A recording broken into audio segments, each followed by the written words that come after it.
I think it's our time to shine. We're gonna come here, play with no pressure, try to play our best game, and try to get out of this group.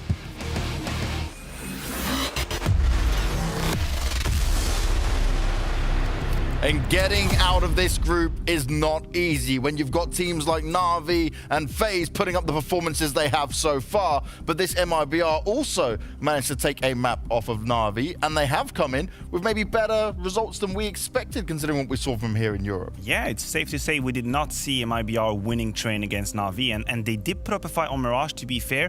When you match that with the fact that Liquid looked like the shadow of themselves against their opponent FaZe in the first matchup, suddenly you start dreaming. You start thinking about the scenarios, you start thinking about the emotions and the momentum that players like these can actually bring to the table, and then you match that with Liquid Stout, and who knows?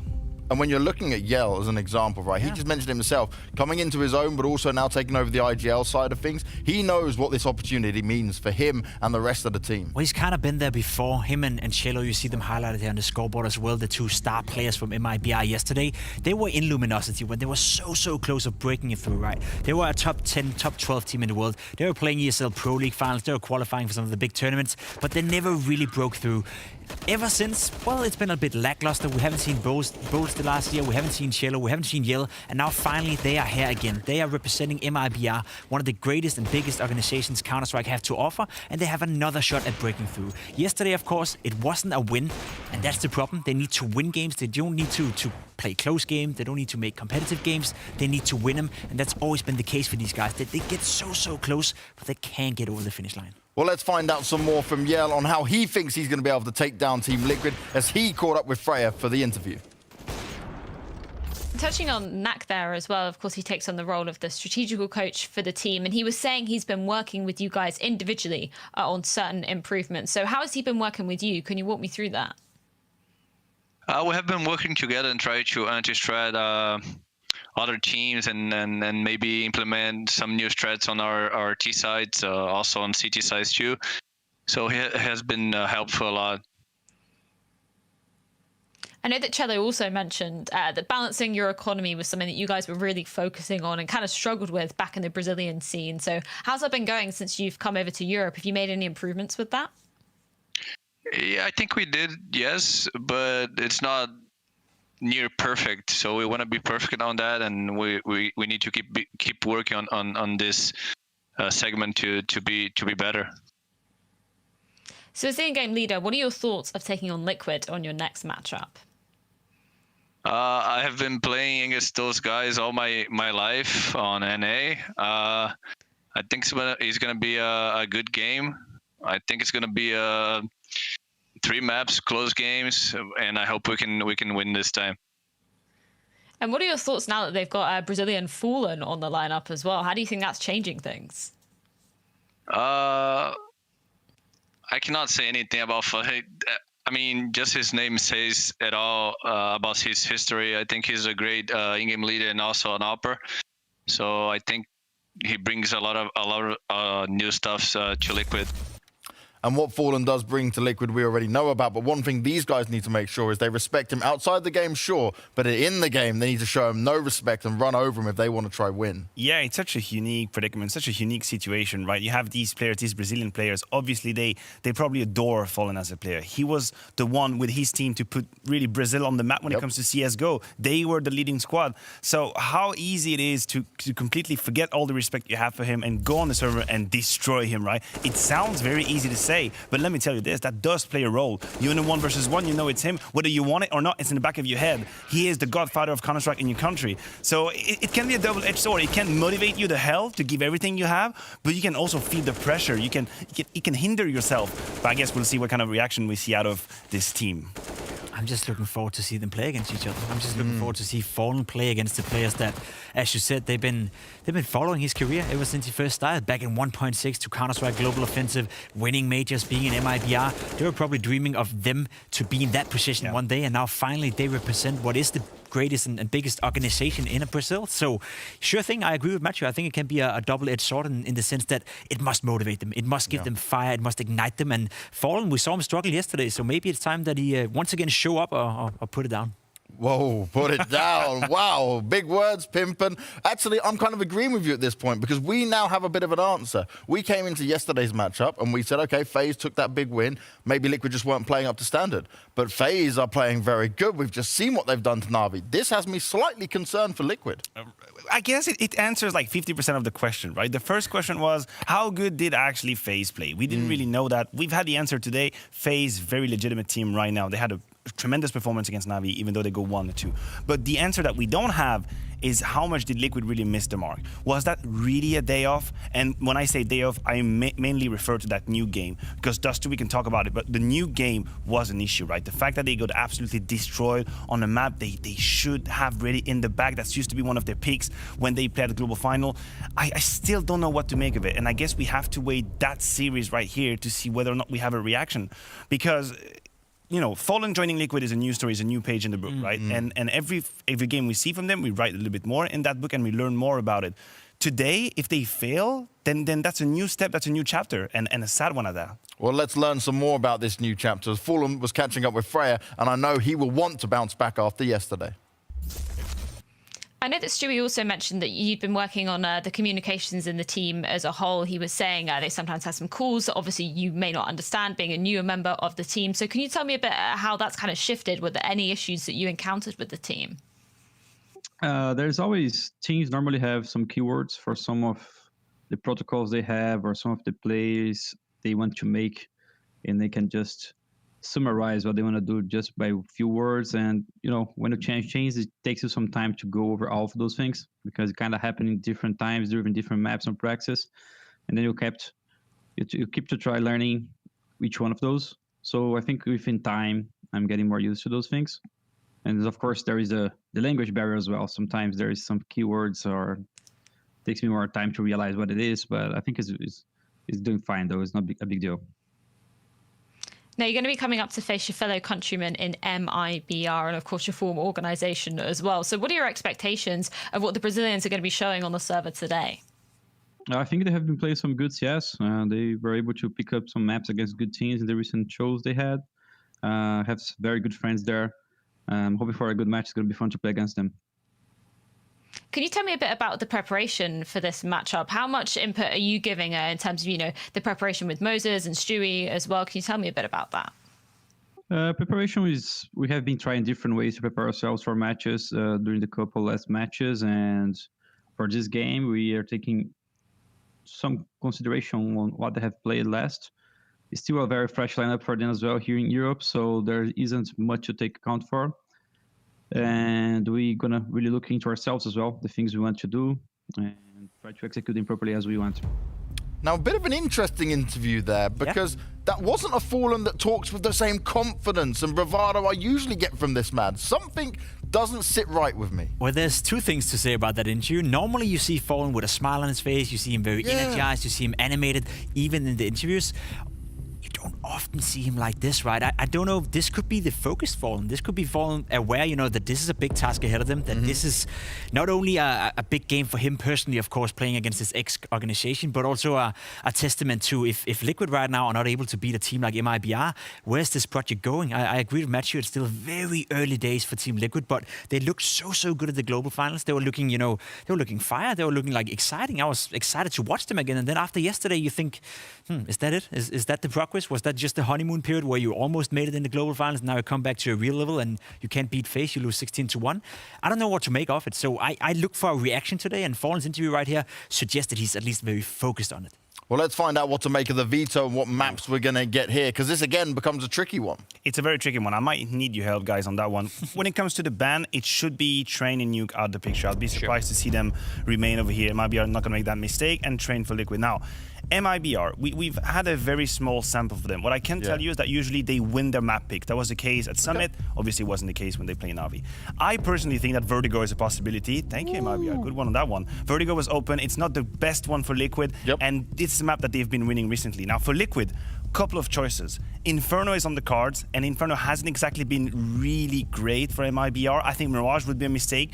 Dust 2 could be the map of the skill. They go for the Inferno, that makes sense. I'm actually, okay, I know where this one is going. I wasn't exactly sure. But you didn't need me. For the third map, again, to me, it's either going to be Mirage or Dust 2. Thank you very much. And then Liquid have a choice here. They either go for the very skill-oriented map Dust 2, playing it nice, loosey-goosey, or they go for Mirage. And honestly, that Mirage game from MIBR versus Na'Vi wasn't too bad. Well, they decided to go for Mirage. That's their choice. I think that MIBR have shown great promises against Na'Vi on Mirage. I agree with you. I agree with that. I think MIBR are quite satisfied with this veto. I think they get what they wanted. They get their own map pick, as you said. They have a tendency of winning that, and then having Mirage as a potential third deciding map for them. That's candy. Well, Liquid are going into this thinking they are the better team, and the Betway odds are going to tell us what they think on the series side of things, and slightly in favor of Liquid, the higher ranked team in the world. But is that going to be enough for them to take down MIBR? It's elimination time, but we've got to head to a break, and when we come back, we'll be with the Canadian duo of Scrawny and Launders to take you through the madness that is Liquid taking on MIBR.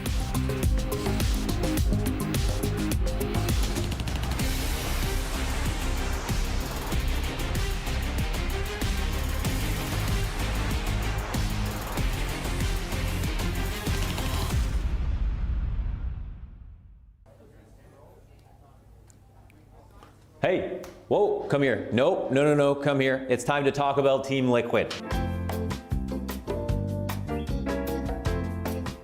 All right, their roster, we've been waiting all event to talk about Team Liquid. So excited about talk about Team Liquid. Stewie 2K, the guy who you can't say isn't IGLing anymore, he still is. Now we've got Fallen on the lineup to bring in some leadership, but that doesn't mean that Stewie is not calling, although Fallen, as we heard, is still doing some mid-rounding, which is cool. Grim, he's been consistent in Europe. He's not a question. He doesn't need a babysitter. He's been fantastic. Elige, a top performer this year, top 10 rifler, continues to be consistent as well. And Nafly, he has been picking up Twist spots, which has been very interesting. If you missed it, Twist is now on FaZe. He is in positions like Halls on Inferno, playing a lot of the hard spots by himself in a way that we didn't realize he should have already been playing. It feels like a very Naf thing to do. So it's kind of cool to see that Liquid have actually looked pretty good even after only playing a single event with Fallen so far. Looking forward to see if they can do damage, real damage here at this tournament now.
Hello, everybody. Welcome back to the casting desk. We are one step closer to getting into the action. We've got elimination on the line, and we've got a hell of a show to try and top Launders, because that last best of 3 was quite something. Yeah, I don't think we can top that one. That had everything. I mean, that was just an absolutely ridiculous match. It was so fun to watch. It had us more animated in that green room than I think we've ever been, really. Liquid versus MIBR, I mean, this could definitely be a banger to follow it, but yeah, of that magnitude, we'll have to see. You don't get one of those games every single day. But yeah, I don't feel comfortable about my Liquid pick in general. I feel like MIBR have shown they're a very strong roster. they're obviously going to overcompensate. You know, they're not going to be they're not going to be a team that is lacking motivation in any form. They're going to be trying very, very hard, and certainly bringing tons of new stuff every single day. It's probably going to be an exponential level of things that they improve and change day by day. So that's the immediate challenge for Liquid, who also have shown that they've like prepared a lot and changed a lot of stuff themselves. But yeah, as was mentioned on the desk by Pimp, they're going to be very satisfied with this veto, and we could very easily get 3 maps. And I just really don't know who's going to win. Of course, Vertigo, where we begin the show, and the A site, where mibr have decided to get the ball rolling. They've got a nice bit of utility here. Nice bit. 2 frags, double smokes, double flash. And no challenge whatsoever from Liquid from the A site because Elige is walking behind them. He's very wary that somebody's going to keep him locked into position, but look at this, nobody watching. He doesn't get his chance to find a 5v4, but the grenades on point.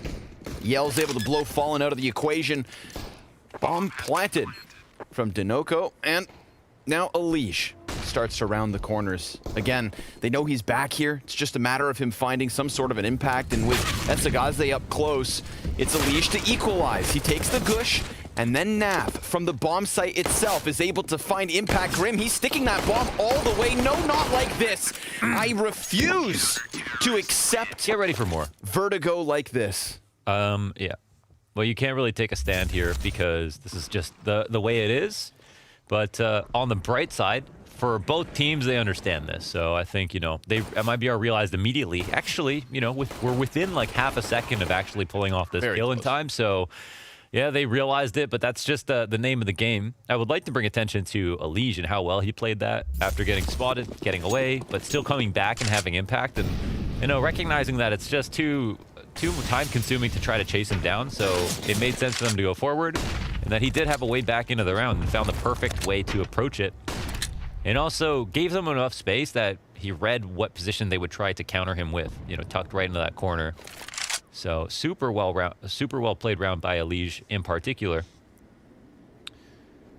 and yeah, in general, all the kills look super solid. So what happens now?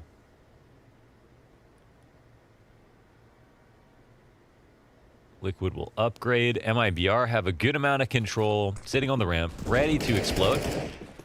And they turn the corner on the site, man. It really feels like mibr are the ones who won the pistol with how much progress they've made, but look at this damage that's come in already.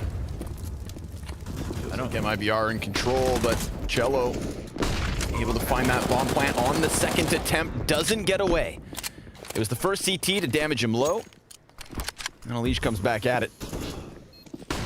Here we have the retake already outbound. Smoke grenade on short again. Same smoke that Grim was able to use for the last defuse. Fallen down to the 2 seconds, gets killed off of it.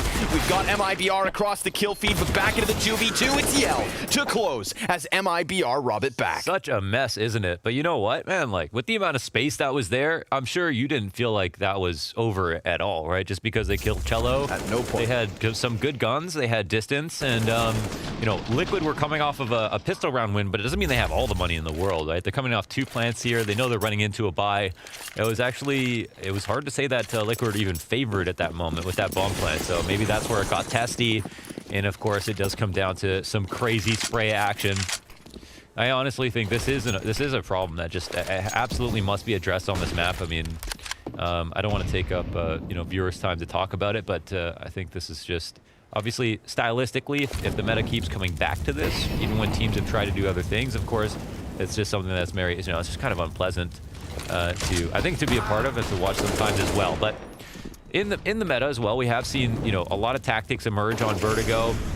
We've seen a refocus on mid control for the T side, which is great. They're using it more on lurking. We're having both sides of the map getting pressed at the same time like we do in this round, and that keeps the CTs on their toes. There's definitely room for different looks on Vertigo. It's just like you said, man, it falls back onto that more often than not. Flash over the side from Bolts. Trying to skim him off this B site, but we've got Liquid very much ahead of this. I was gonna say commitment, but mibr fade away once more. Yeah, this has allowed Grim up close on the short shelf. A huge position for him to possibly get behind them as they execute towards A. Yeah, I think it's actually very, teams don't really rock back this hard that often, so I wouldn't be surprised if Liquid just assume they're going to reaggress, but they've made good time here coming back up the ramp, and now it looks like MIBR will start to move. I don't know, or sorry, Liquid. Don't know if they saw anything. What an ominous spot from Grim when we see that from third perspective. Everybody on MIBR just kind of crouching inwards, creeping onto the A bomb site. Bolts killing Fallen is huge. It gives him his chance to rush in and find the bomb plant. Stewie ambitious through smoke, can't quite deny it. A 3v3 is what we're left with. Again, it is just the armored pistols for Liquid. No utility for the retake attempt, and these deep positions from MIBR really welcome Liquid forward into the rifles, into Cello, most notably, as he is the front runner, but NAF CZ upgraded to a real gun.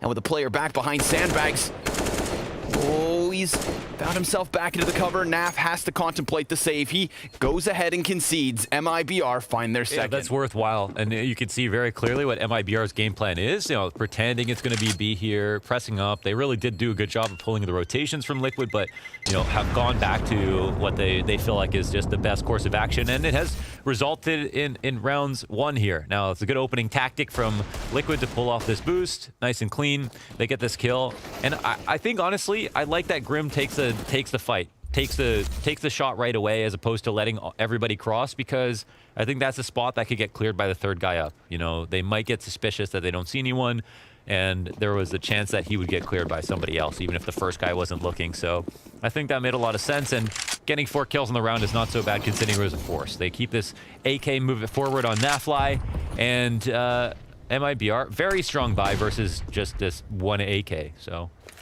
it'll really be on the last Canadian teammate on Team Liquid to try to make something happen. Damn. It's a little bit of a sad way to put it. Sad. The last Canadian.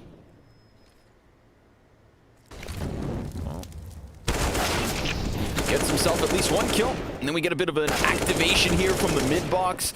Good dink damage onto Yell. He's going to have to concede this position, walk away. God forbid he gives him another gun. It's Grim from inside the site. Danico finding a bit of damage there as the CTs go for a boost. That will give them vision because they boost on top of the boost. And this gives NAF a very threatening line of sight. Sure enough, killing Bolts, falling down, going for spam. And this MAC-10, that's a wild risk to take, but smokes come up. Gets himself a kill, and then the CTs come charging inwards. Then we have MIBR across the kill feed, back into the 2v2. 30 seconds. There's no way they're going to B. Yeah, it's a play and pause here. ARAM pressure is coming up. Oh, Sagaze able to get the one on elevator. Grim trades it. He's locked into this position. He doesn't have knowledge as to where the T is at, and he's just trying to keep himself in cover. He's playing it well. He's worried. 10 seconds. The one spot. They've got to go for this duel. Oh, that is so nice from Sagaze. Off the shadow, but recognizes Grim doesn't really have another place to play from. Really, would he have fallen back into CT spawn? No. It's unlikely. So, even though he gives up that advantage, and that's how Grim should play it because he has the shadow to work with. It's a beautiful pre-fire, basically. Up into his position. And a good attempt. Another round with 9 deaths, basically. Lots of players dying. Yeah, beautifully played there by Sagaze. Super sick stuff. Shadow advantage did belong to Grim. But he was feeling squeezed, man, that entire time. Yeah. You could see him jiggling between the possible angles, thinking about the timing. That's a huge value of waiting, is that people will start to play predictable positions if you just give them enough space. You also eliminate other threats if you do wait a little bit longer sometimes, too. Naturally. More forward stance from Liquid on the A site. Grim using the gap in the bricks to get Sagaze. Finds his revenge right at the start of the following round and leaves these 4 Ts to their own devices on the ramp walk. No aggression from Liquid elsewhere on the map. Middle's been conceded over, so these guys on A are kind of flying blind, but they are in fact ahead of what looks like a commitment. 2 more smokes for MIBR. And the defense with dwindling utility. Wallbang damage here softens Grim up, but he's got teammates nearby to help. Who would you rather be at this moment? I'm going to say Liquid. Liquid, okay. Yeah. Not by a huge margin, though, right? No, sir. A lot of control here from IBR. They've had some success. They've done a good job of getting the bomb plants in these situations, so let's see if they can do it again. They've got enough bodies on site. Fallen starting to walk forward. Yell falls back. Now, that's an audio confirmation from Grim.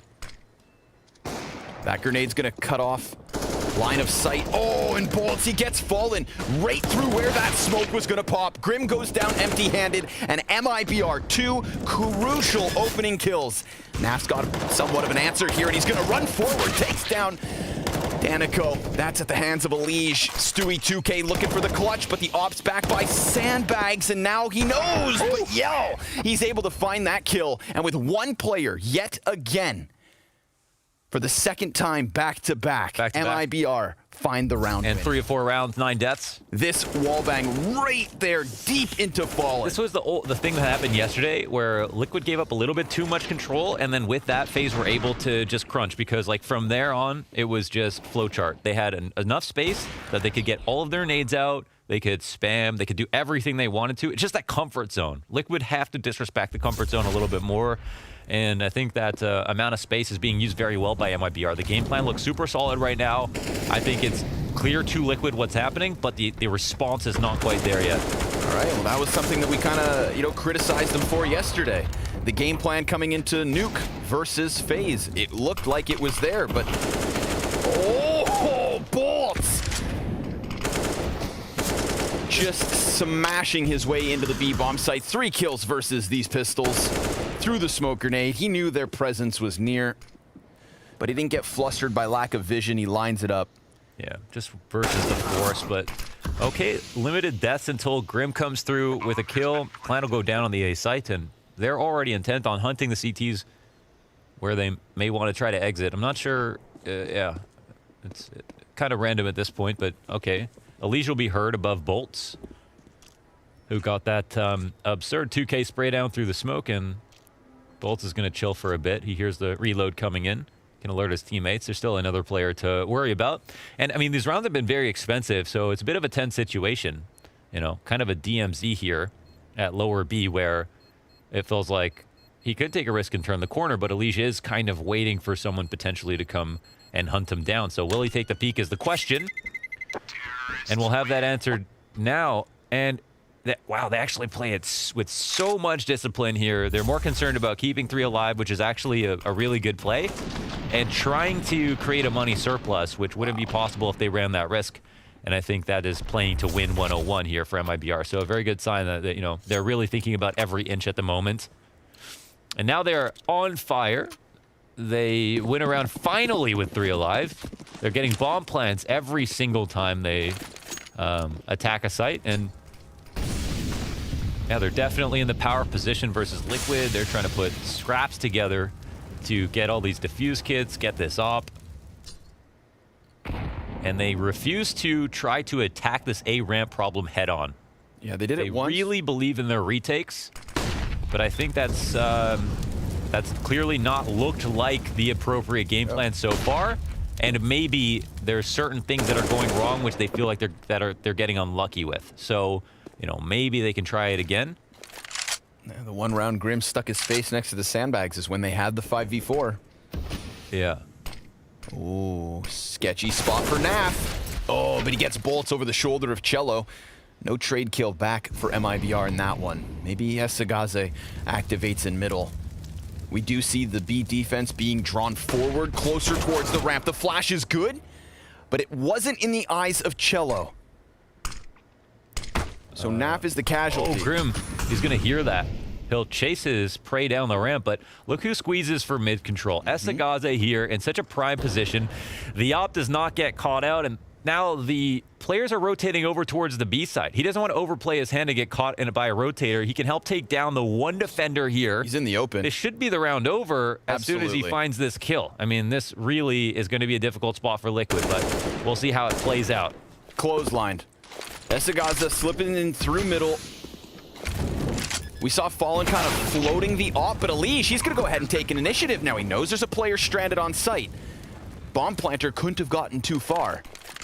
I feel like Elige somewhat saves this in terms of even having any kind of a chance, but he gets tagged up by the op. Fallen finds the headshot. Cello boosted, ties to Elige, and we've got Liquid with a retake. Now that's a round. It looked like they got wrecked. Yeah. With Esagaze coming in through spawn, Stewie 2K gets clotheslined off of the building. But Elige, he fears not the Molotov on construction. Stewie sent sailing.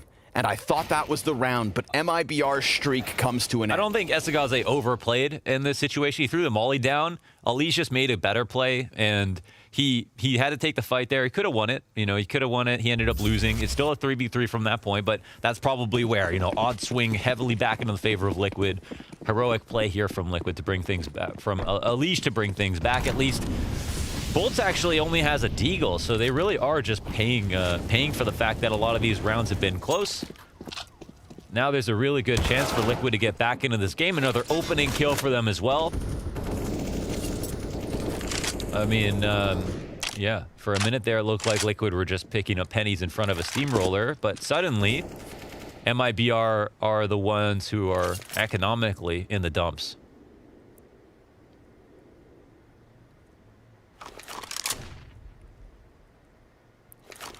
We're not far off from the parallel universe where that retake falls completely flat. This is a big round for Liquid if they want to keep it going. Op up close from Fallen, lands into Cello, and almost draws Bolts into the second CT. But they've got utility still to play. MIBR, their A presence has looked good. The utility on the execute, the wall bangs they've managed.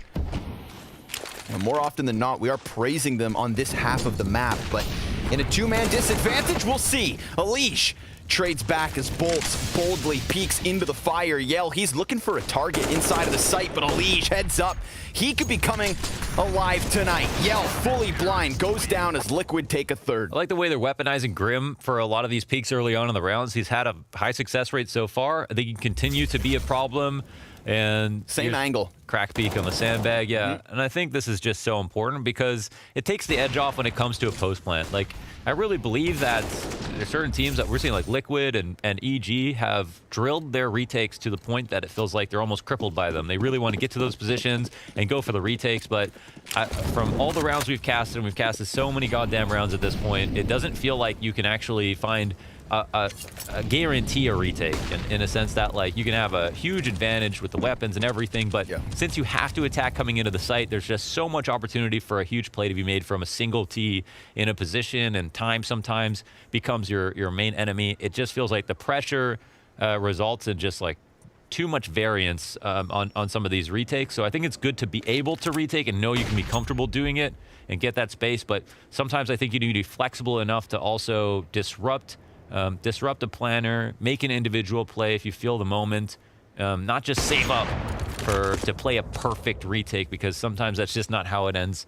And yeah, but now that round's over, Liquid, they've got a farm round ahead of them. MIBR are going to be happy to run into an op whenever they can find it. Actually, much better. He gets over top of the wood, but his teammates don't quite activate simultaneously. We saw Bolts come around the corner first, Stewie easy 5v4. And then Naf, yeah, he's having a field day. 2 kills for him. Rock solid B defense versus measly pistols. Team Liquid now 1 away from tying for at 5. Liquid, keep doing what you're doing with Grim. Get him down the ramp. Get him to take fights. Elige, same thing. I mean, these two players, you're very lucky to have players like them. I mean, actually Stewie as well, you know, all 3 of them are willing to take a lot of fights. Elige and Grim are going to be probably more consistent with winning those duels and like used as stars in a round to multi-frag in really terrible spots. So good for Liquid to have Grim in a position like that, but continue to take that fight down the ramp, I think, early on. Look for that 5v4. That's it. Definitely, as soon as MIBR get control of Henny, short shelf on the ramp, know that nobody sandbags. Their executes are really strong. The post plants are good. You don't want Yell getting to the sandbag. You don't want, you know, it's the same thing that we'll see in the second half. Elige is going to forcibly come up the A ramp, fight everything, get to the sandbags, and once he's at that point, the round is pretty much lost. Like, he's going to own from that position. So, if you're Liquid, try to deny that, I think, as much as possible. Sandbags, the hotly contested outpost at the A site. Stewie going to be softened up ever so slightly. Naf as well actually taking a bit of damage, but they played for the bottom of B stairs and they decide to walk back here, not wanting to run a total risk. Fallen, clean line of sight, almost dies. Almost dies. 11 HP on the retreat. Can't have 2 weak operas in one round. A couple of shots missed here. Means opportunities for MIBR. We see the damage, you know. It's pretty nice. Not only that, though, they get info. How do they punish the setup? This is the question. You know, a nice full execute is usually a pretty good remedy for ops. Don't want just put them in a position where they have to retake if possible. But how do they establish that control that they want? This short shelf control, this ramp control? Well, at the moment, Liquid are not bringing any ideas towards aggressive ramp control. They throw a smoke down on the short shelf. They aren't watching it right now. But the smoke goes a little bit deep. Yeah, it's a gap and a half. I don't think it's not a position where you can actually punish, so it might not matter for Liquid, but Stewie, we'll see. To be distracted by the utility here. Yell's going to walk around short side. Counter terrorist kind of in flux at the moment. Oh, man. Yell's got a really good timing here, unless Grim gets behind the boxes. But Fallen spotted, and there goes Danico. Yell inside of the site. Frag grenades on point. And now he's got himself another challenger here in the hands of Elige. Here comes, Esagaza from mid. He gets himself a double. And that leaves Stewie stranded. Esagaza again, this time not slipping through CT to compromise the B site, but joining forces with Yell on A. 2 kills apiece between those Brazilians. Strong bit of resilience. Liquid, it's in the name, man. You got to keep the ideas coming. They have to continuously work back for map control. They can't leave big gaps like this. Like, as soon as MIBR realized, and this is credit to MIBR, you know, worse teams wouldn't be able to find that, but trying to, you know, reclaim short shelf in the way they did and realize that Liquid are not doing anything in the mid round, kind of staying a bit stale. They're giving all this space up to MIBR. MIBR are taking advantage of that. They're willing to take the risk, wrap the corner, because once they do, like, you see Yellow in that position, turn the corner, like, the round is won. It's not necessarily won, but it feels winning, and that's what's scary for Liquid. So, you know, not babysitting that position, leaving this open, it was very, very dangerous, and Yell did a fantastic job of punishing with all this newfound map control, and all the while, I mean, Esagaze, how do they have this much control of the round with just loose lurkers on the map? I think MIBR are definitely playing better than Liquid at the moment. Doesn't mean that Liquid can't answer back, but yeah, they've got to keep up, because MIBR look very fresh-faced, bringing a lot of ideas. See, clearly the communication is high, and they're willing to take all these different kinds of risks in a round. Yeah, and slick timings from MIBR as well at the moment. Esagaze boosted here. Grim up close. Fallen shuts down the first man. And now Grim's position could truly go unchecked. Nafly, one and done towards middle. That does open the possibility of Cello to jackknife some sort of a setup. It's got to be hot on Liquid's mind. It's happened twice already. But Grim, this position way too valuable. They're trying to draw them into him, but the longer he holds this, the more likely Liquid have to peel a player back. He's in such a trump card position. I mean, he's behind the smoke. He knows if they go past this certain line, his teammate does not have to overextend from the back if he doesn't want to. There will be a peek, but it just baits the attention away. And yeah, Grim activates 4-on-2 now with a smoke in hand. And Grim's going to get himself a second. Cello not quite in a spot to trade that. Really nice, smooth moves from Fallen there. Just playing around, showing a little bit of skin around the side of the short shelf. You know, pounding his shot through the wall as opposed to actually committing to the peak and offering over anything to MIBR. Elige gets canceled out on the flank, but there's Grim. 3 kills on the round. You said it, man. Activate Grim. Get him down ramp. Do not concede control so that MIBR have easy executes, and this round is a prime example of it with a little bit of help from Fallen. Yeah, we got Fallen in the Henny position, and yeah, I mean, Grim, he doesn't need a babysitter, man. He is such a great player already. It's really astonishing to watch. He kind of like, it's almost like Shades of Elige, the way that he can maneuver himself in a round and multi-frag. The aim meets the brains with Grim. He definitely isn't just a one-trick player and doesn't need a lot of support to to destroy teams. So I think, yeah, keep doing this. Don't let them turn the corner on ramp. And if you kill them at the bottom of A ramp, you don't have to worry about short shelf or, you know, them lurking anywhere basically on this, and then keep eyes on mid. I mean, it just really feels like the game plan should be clear at this point. And for MIBR on the bright side, they have different levels to get to now. If they get Liquid to commit really hard to this A ramp play, you know, now they can structure their rounds around trying to punish Grim for these positions. If they do punish Grim, then they can get the round they want again, maybe a 5v4. So let's see how MIBR, you know, try to adapt to this. Maybe if they think Liquid are going to try the same thing, actually do. And it's a Liege from the back behind Fallen to get the kill. Bolts slapped by Grim. Headshot connects on short side. 5 versus 2. Very strong spot for Liquid. Esagaze coming around the corners and, well, almost the same fate as his teammate. But between him and Danico, they've got 24 HP to work with. And Elige hot on their heels, man. This is going to be an easy 2K for him as he finds them mid-execution. They were trying to play around with grenades and Elige not playing games. We've got this match tied at 6 rounds apiece. Yeah, nice to see that not to go to a post-plant situation here for Liquid. Keeping the double eyes down the ramp, I think a great shot. Yell could have got that trade, but even if Yell got the kill in, we had Fallen covering that same position as well. So, I mean, I like the tempo change from MIBR. Nearly worked there, even though they lost that opening duel, but Liquid, they went back to the strategy that's been working for them. Just forward aggressive control down the ramp and, you know, and ended up getting a kill with Elige, yeah, staying alive, falling back. MIBR on pistols. 3 rounds to wrap up the half. No idea if they have good plans for an eco. This double op setup from Liquid's been pretty fruitful. Between Fallen and Stewie, they have 7 op kills to Yell's 1. We've seen him posted down on bottom A ramp, Yell, trying to find picks over top of smoke, but never have Liquid really offered it over. And now just padding those statistics is Fallen here on mid. Pistols, second chance. Of course, Stewie's got his cannon ready as well. They know something's up here in mid. Woo. Ambitious flick. Not going to find the mark. And Stewie, well, he just lost his head to the Deagle. Yell. He's going to get a D kill, but Elige doubles down with the AK on mid. Cello head hunting elsewhere. Still, 2 pickups for just pistols. MIBR contesting this 13th round when they truly have no business even winning. Naf back by quad. Cello clearing corners. Naf hasn't actually fully peeked out just yet.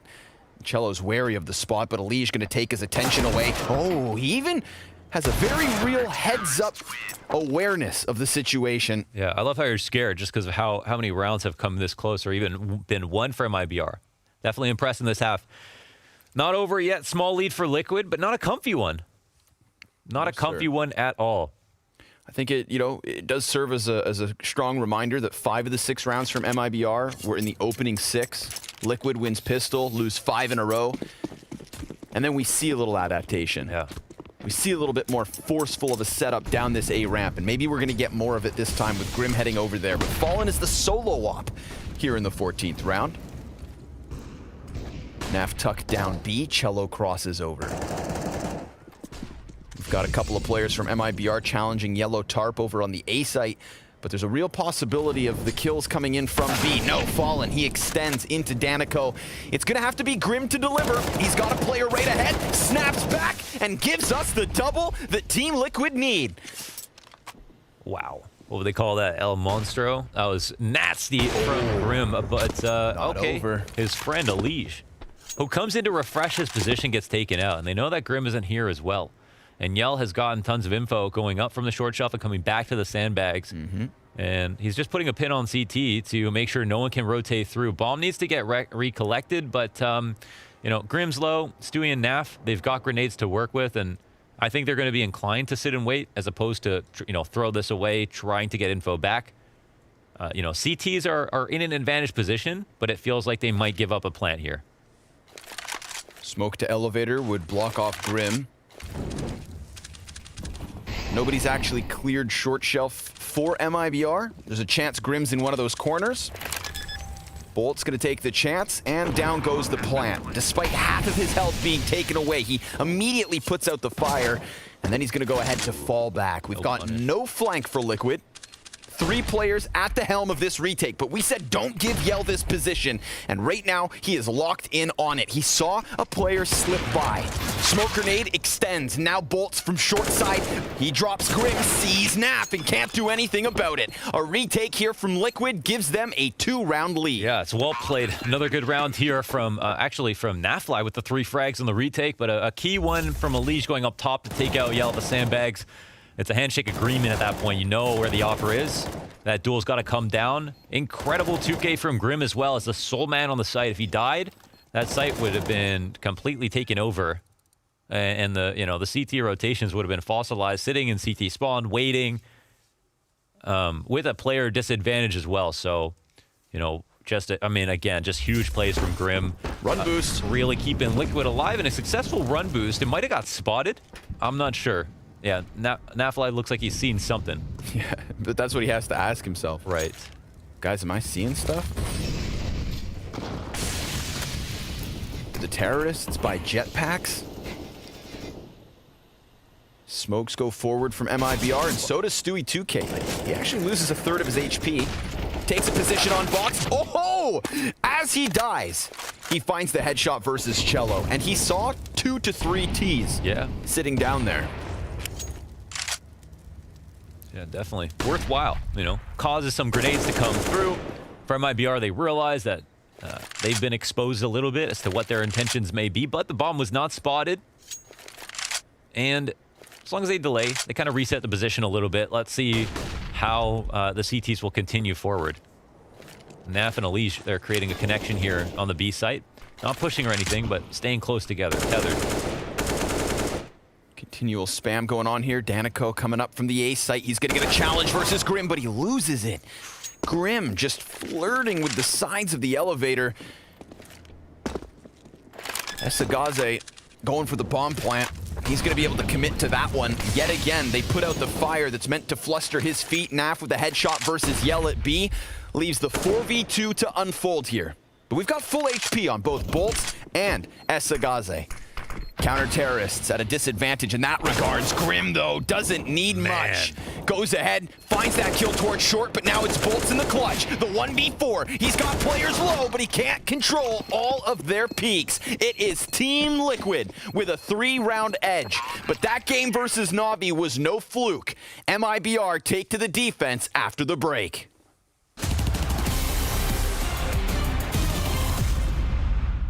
Last tournament that we won, I played with M4A1S. This is a tie. No, not choosing.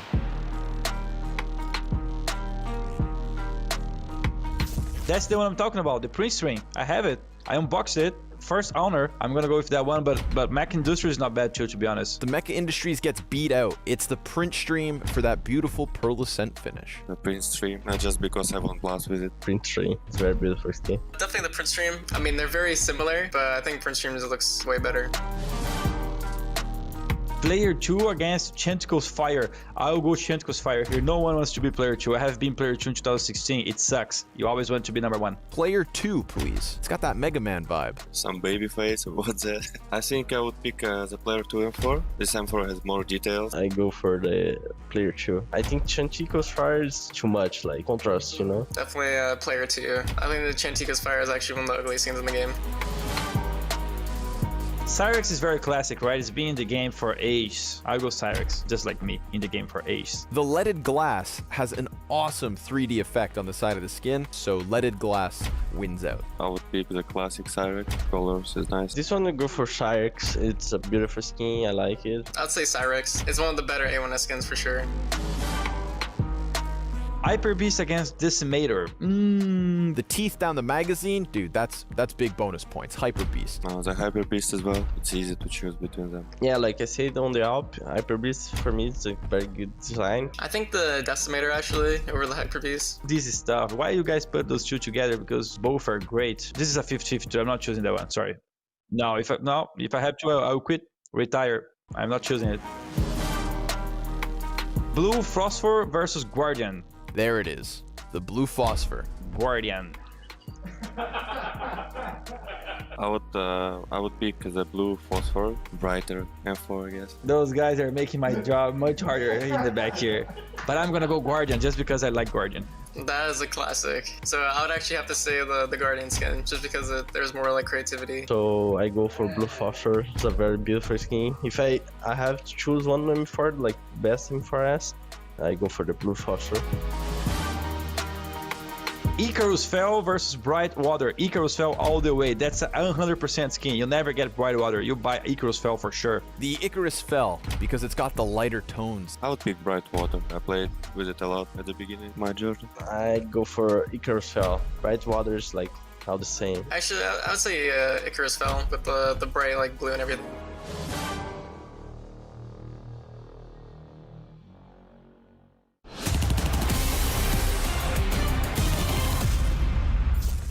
Stellar performance from Grim on the A site. 16 and 8 at the end of the half. And if you went to the other side of the map, you had Naf at 17 frags, 8 deaths. So defense looking solid, but the game plan from mibr found early success. Remember, they won 5 of the first 6 rounds. And now it's Liquid's turn to take to the offense. Yeah, I mean, Grim just played extraordinary all half. I mean, whether or not like the ideas were good, he was there to make up for it. Yeah, top of a couple of other individuals here. Let's see if it carries forward. Attack up the A ramp. CSGO here holding for the peak, but Grim immediately clocks him. Yeah, and look at Grim, man. He's going to go for a deeper position. Cello walks out, loses his space. Grim, third kill. He's just on monster mode. I mean, this would be the first time he did this to mibr. Stewie 2K is going to find the same spot that Grim was just within. And he gets hard cleared. Yell with a headshot and a follow-up. Now it's him on 14 HP with 2 Ts, but he's not going to manage. Double digits first for Team Liquid. Look at his performance versus mibr once upon a time is the reason he's on Liquid now. Remember that? Monster. Crazy entry. I mean, also just the amount of space created. And in his position, CT, T-side, whatever, he's almost always alone. It feels like they almost have 2 Elisias with the way that Grim's been playing, and yeah, it's insane. 19 and 9 here, coming into round 17. And what are the ideas that mibr can bring? Honestly, very impressed with what they were doing there in the first half. I'm sure they got them some notes to themselves about how they can improve it, but you know, I think it's individuals that carried Liquid over the line, not the game plan itself as much. At least from my humble perspective, but this half will quickly get away from them with just a pistol and conversions on the ecos. So see if they bring some ingenuity here to the force up. Grim one headshot before Danico finds him. Hey, a second off of the Deagle, and CSGO's got one. It's a Liege with everything so far after Grim's first. You just said, right? 2 Elisias. Well, there's only one of them standing at this point. He's really good at entering up this ramp, and he just gets the sandbags. It's just what Elige does. And then he just becomes incredibly powerful from this position. Trying to escort the plant. The only issue is because they're low on resources, as in players at this moment. You know, they can't be totally clear about the short shelf at the moment. So, yeah, they're going to pull Elige forward. If they had 3 players, he might stay back in this spot. And this frees up... at least calms the nerves a bit. You know, it's 2-on-1 now. They're still worried about bolts, and they should be, but it's only 1 man, right? My God, they're actually going to pull back. Ooh. This is a weird decision, man, because... Oh, to short, excuse me. Yeah, it draws him in. Now he's going to be standing in the open. Oh, he's tagged up. Bolts falls back. Frag could hit the bomb planter. If he kills that first man, the Naf's chipped down a bit. Hands busy with bomb. Yeah, you could get 1 dig to the body almost, yeah. Definitely a good attempt there by Bolts to kind of section them off from one another, but ultimately, the Deagle's not enough. Danico, nice 2 kills to open here. CSGO peeks around from the yellow tarps, and then Elige just cracks it back for Liquid. An 11-6 lead for them. Yeah.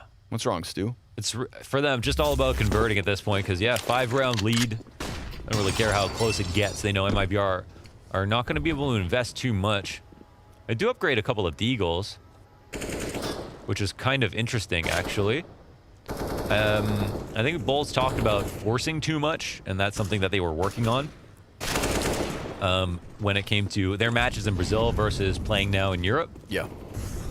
Oh, but yeah, it's a slaughter. Yeah, I mean, it's going to pull out of some of their grenades potentially from next round. I'm not exactly sure how much money they have here. Maybe they didn't invest down to 0 in that previous round. I'm not sure, but the next round will speak for itself. Bomb has been planted. CSGO here with the Deagle in the post plant. That's a very old school Deagle, isn't it? Yes, the old Crimson Web. But he cannot weave a situation in this 1v5 that nets him all too much. So, double the round count now. Liquid leading 12-6. 2 MAC-10s from the previous round going to be grandfathered into this 19th, which leads me to believe that we could get a bit of aggression at the start. They do well here to get everything they needed, so they found a way to, even if they lose all of the players off the second round, to still invest into upgraded pistols and still put together a buy. So that works out very nicely here for mibr. Apart, of course, from not getting that economic damage in. My God, happy to take the fights, and so close. Unclear who the victor is. Danico's not going to be happy about that. Elige won't be happy about that. Maybe until later, when they find out the impact. This is a weird angle, man. I didn't know where I was for a second. Yeah. It's like looking up into the B site of, or rather the A palace on Mirage. You know, we don't look all the way up too often in Counter-Strike. The balconies and everything inside, or whatever it's up there. Yeah. Maybe we should spend more time looking upwards. Maybe. Stewie2K takes a bunch of damage and then walks away from the A ramp. He doesn't want to be the casualty to open up the round. Elige boosted behind the plywood. You know, it another one. Yeah, I mean, they get up here, and the CTs might think it's over on the site, but they don't push all the way through. Cello, he's at risk of getting killed, but a great reaction from him. Nets him the frag and the ability to fall back as well. And he can't see, though. He's so blind. Wow. Flashbang after flashbang. Okay. Fallen has that was whiter than a Colgate commercial. 4 days. Whiter than VSM's teeth there for about 10 seconds. Didn't even know what planet he was on.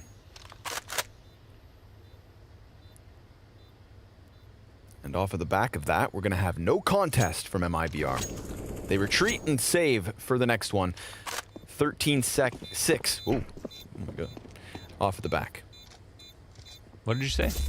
Nothing. Okay. What does it come down to? Perfectly perfectly spaced flashbangs. Fallen throws 2 of them. Entries come down, 13-6. Looking super comfy now, and yeah, the only other issues about this map, I mean, it's not like the map's issue, but just something that happens. Like if you do, go for like a 3-pronged kind of A ramp setup, because as I talked about before, it's not that easy to hold the bottom of the ramp with like one person and leave them there. Every angle can be pre-fired. It's, playing on top of the box is a gimmick that just doesn't often work. Smoking down the ramp doesn't really work that much. If you have 3 players there and the other team is going to go B, they're extremely long rotates away. There's not like on Train, I think a Train taking over T-Con control can allow you to rotate out to B, leave a player inside a T-Con, they can fight and whatever and delay. You don't really have that as much on Vertigo. Down inside the A ramp, it's still very T-favored, I think, to come back and try to reclaim control of it, which I think makes it a very favorable situation for T's in a spot like that.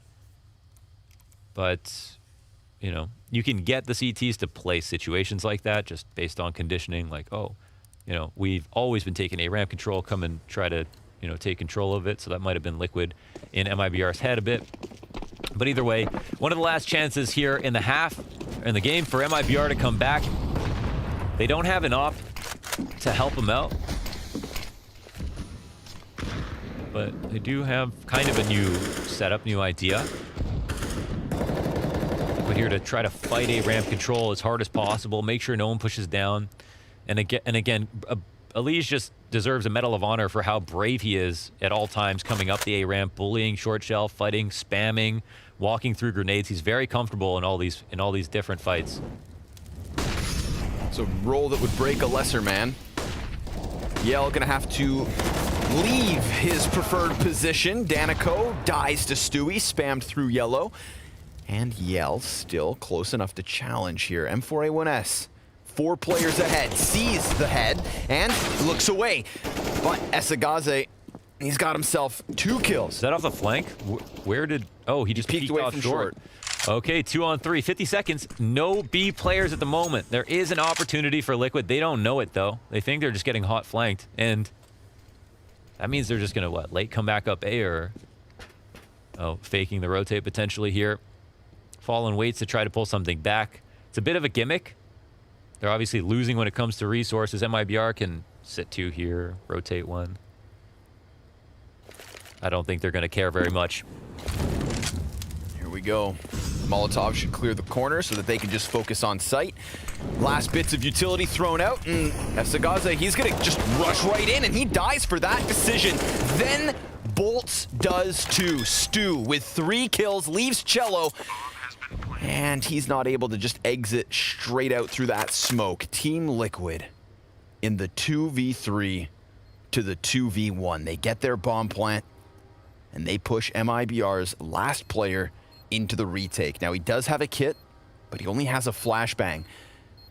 So as long as Stewie stays tucked behind the sandbags, it really is on his decision to swing out and take the final fight. He does so and puts Team Liquid on fire. 5 rounds in a row in this T side, 10 in a row if you consider the end of the first half. We see the tactic that risks it all when they try to reclaim a ramp control. So the 2v3 between the 2 IGLs of the roster proves to be successful. Some nice answers back, and it was a great round from CSGO. It's up until that point, coming out very, very wide to try to win his duel, but after that, in the 2-on-2, it's all too easy for the experienced combo of Stewie and Fallen. 14 rounds here in the game, and it is very much gotten away from mibr. Unarguably. It's been a long time since we saw that logo on fire. 15 opening kills to Liquid to the 5 of mibr. Last round was the 5th for the Brazilians. Again, they've got this 2-pronged pinch ready to peak, perhaps. But they are certainly outnumbered. There's a 3rd player. CSGO was over towards the sandbags. Oh, a Liege! Like they have pistols. Just running through them like it's nothing. A full buy round from mibr to try and stave off a 15th round win from Liquid. And Liege so disrespectful, but Bolts, he's able to get out from the CT spawn with 2 kills already to his name. Bomb planter almost killed, but Naf's gonna survive for now. Cello, a little bit slow from the B site. Has to contemplate the M4 save. Liege near single-handedly winning this round, forcing himself to the top of the scoreboard for Team Liquid. Yeah. 25 kills to his name. Maybe watch that back. Yeah, he's really it's just tug of war with him and Grim for who's better at the moment. Yeah, but you've got James Banks on one side and me on the other. Wait, which one's James Banks though? Liege. In the sense that I think we need to put someone stronger on the other side then, because Grim's done a great job. Oh. Sorry, I thought we meant between Liege and this A setup, Launders, the one he just completely smashed. Okay. Which is what would happen if James Banks tugged me through the mud. Yeah, this is unbelievable. And I mean, yeah, this is his bread and butter. Watch his demos on this map. This is just what he does. And honestly, it's just crazy how Grim is. Yeah, it feels like almost a carbon copy in some senses. But it's like a job that you can't almost teach somebody. You know what I mean? Yeah. To be by yourself, to do that much, to take that much control, to be comfortable in all those fights. I mean, yeah, just a couple of star players, honestly. Crazy stuff. It's a little bit of gaming intuition. I feel like they didn't even shoot a bullet back at him. I mean, I don't think they've really had a chance. Yeah. And look, he's already posted up. He's so ready. Danico tries to play more proactive, as opposed to letting Liege just walk in and take all your heads off. He tries to make something happen, and look who has a different look to him. Liege, passive setup, standing on his teammate's head. And, actually there's some method to the smoke spams. When he does them, how he manufactures these frags. It's a little bit of luck, but it's also, kind of creating those timings. Man, there's another kill. Unanswered. Important player. Bolts is out. Time to go get the bomb as we cross the minute mark, but this could be it for mibr. Yeah, looking like 12 round wins in a row to close the show on Vertigo. Well, it'll be, 3v5 on A with a push, maybe? Or are they going back to B? Yeah, they're setting up outside of B site. It's just Fallen selling them hook, line, and sinker. Maybe Fallen can even close this one out. Yell's gonna challenge around, and sure enough, it's the one-man army in Fallen sending a message to his Brazilian brethren. Cello hiding now behind the sandbags. What you gonna make of this? Bombs planted. Get your knife. Get your knife. Yeah. You take what you can in a situation like this. He instantly gets wrecked by Naf, but I think he knew how grim things truly looked. Holy hell. Team Liquid with a statement after going down 1-5 in the opening rounds here on MIBR's map pick.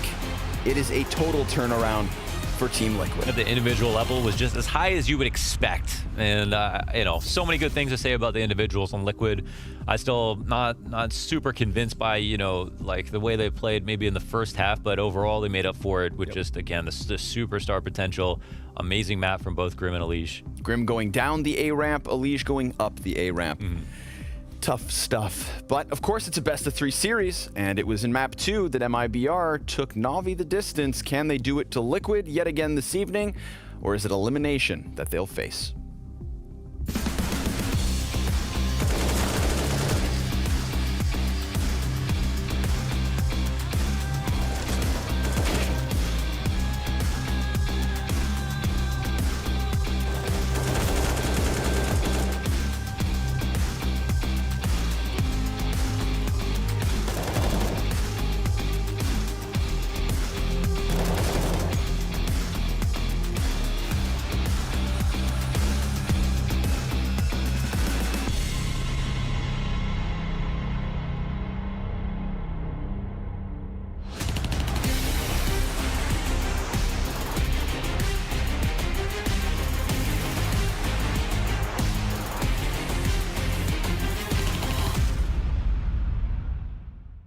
At least we didn't take as long as Device.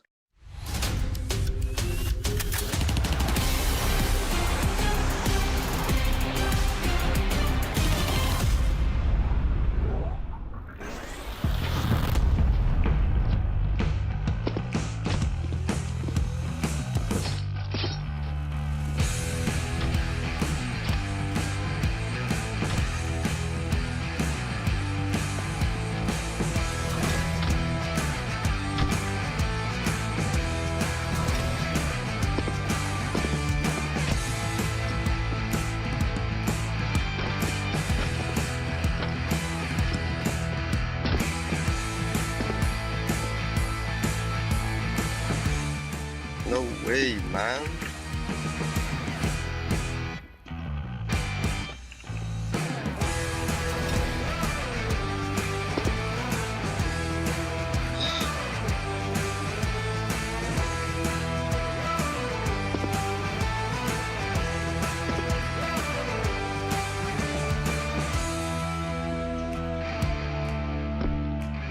Yeah, good one. At least we didn't take as long as Device.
After the embarrassing first game loss to FaZe, we see the next match for Liquid show us potentially their full strength. The team was back in action and they were large and in charge when it came to the map pick of mibr. Vertigo certainly went their way, and there was never really any doubt, because once they finally got going, it was non-stop for Liquid. Absolutely. Scrawny talked about a statement made by Liquid, and I echo that sentiment. I feel like this was a statement for Liquid. They played with authority. They went from 1-5 to 16-6. There was never any question as to who was going to get that map. Liquid were in control. They were winning the opening duels. They were clutching. They were organizing their retakes. You could truly feel like they were the better team, at least on this first map. And that's what we should be saying, right? That's what we expect from Liquid. That is exactly what we expect from Liquid. I mean, coming into this tournament, the scoreline, the scoreboard you see in front of you, that's what we, would have forecasted. That's the prediction we would have made. But after the game yesterday against FaZe Clan, we were wondering, okay, was that just a day off for Team Liquid, or is that the honeymoon period officially already over for them? It looks to me like they're back on track. Looks to me like they're back playing the level of Counter-Strike we expected them to. You see the scoreboard, Elise having a fantastic game. I highlighted him yesterday saying that he's the one player so far for Team Liquid ever since bringing in Fallen that has been a little bit lackluster. We know Elise can be one of the very best players in the world, and he's just been decent. So to see him play at this level is a very, very positive sign for the future. Not only for Elise, but also for Team Liquid. And we've also got to give Naf and Grim a bit of credit. Them guys just combined, not in terms of the fragging department, but what they were able to do. I remember multiple times mibr trying to push on into the site, and Grim was there just able to hold his own, at least good for 2. Yeah, Grim did an amazing job on the A side, honestly. He got caught off guard a couple of times and somehow ended up finding double kills where we really did not expect him to shine at that moment, You talk about Elise, you're talking about Grim. These two combined for 10 opening kills out of 12 attempts. That is massive.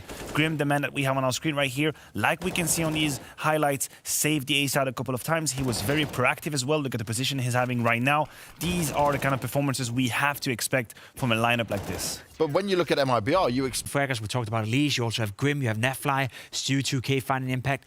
There was just a lot of stuff going for the way of Liquid that possibly made it impossible for mibr to really make the comeback and make a mark in the game. But there was a point where it was maybe looking bad at the beginning, and then we just saw on CT side they started going for fights, and Liquid, they took the game by their hands. Yeah, I thought we needed to talk about these entry kills for a little bit, because Liquid at some point were down 1-5, and I appreciated how they fought back to regain some control. It starts here. 1 minute into the game, it's Naf being aggressive, finding the kill towards B round. Moving on to the next round, it's Grim with that teeny tiny gap towards the A side. Fallen adds another one with the AWP from Speedway. You move on to round number 10, again Fallen with the AWP. We see Grim was to his left, ready now. Again, he's going to add another one, trying to get punished. Good shot from Fallen. Later down the half, 12th round, he's in middle this time around, punishing bolts.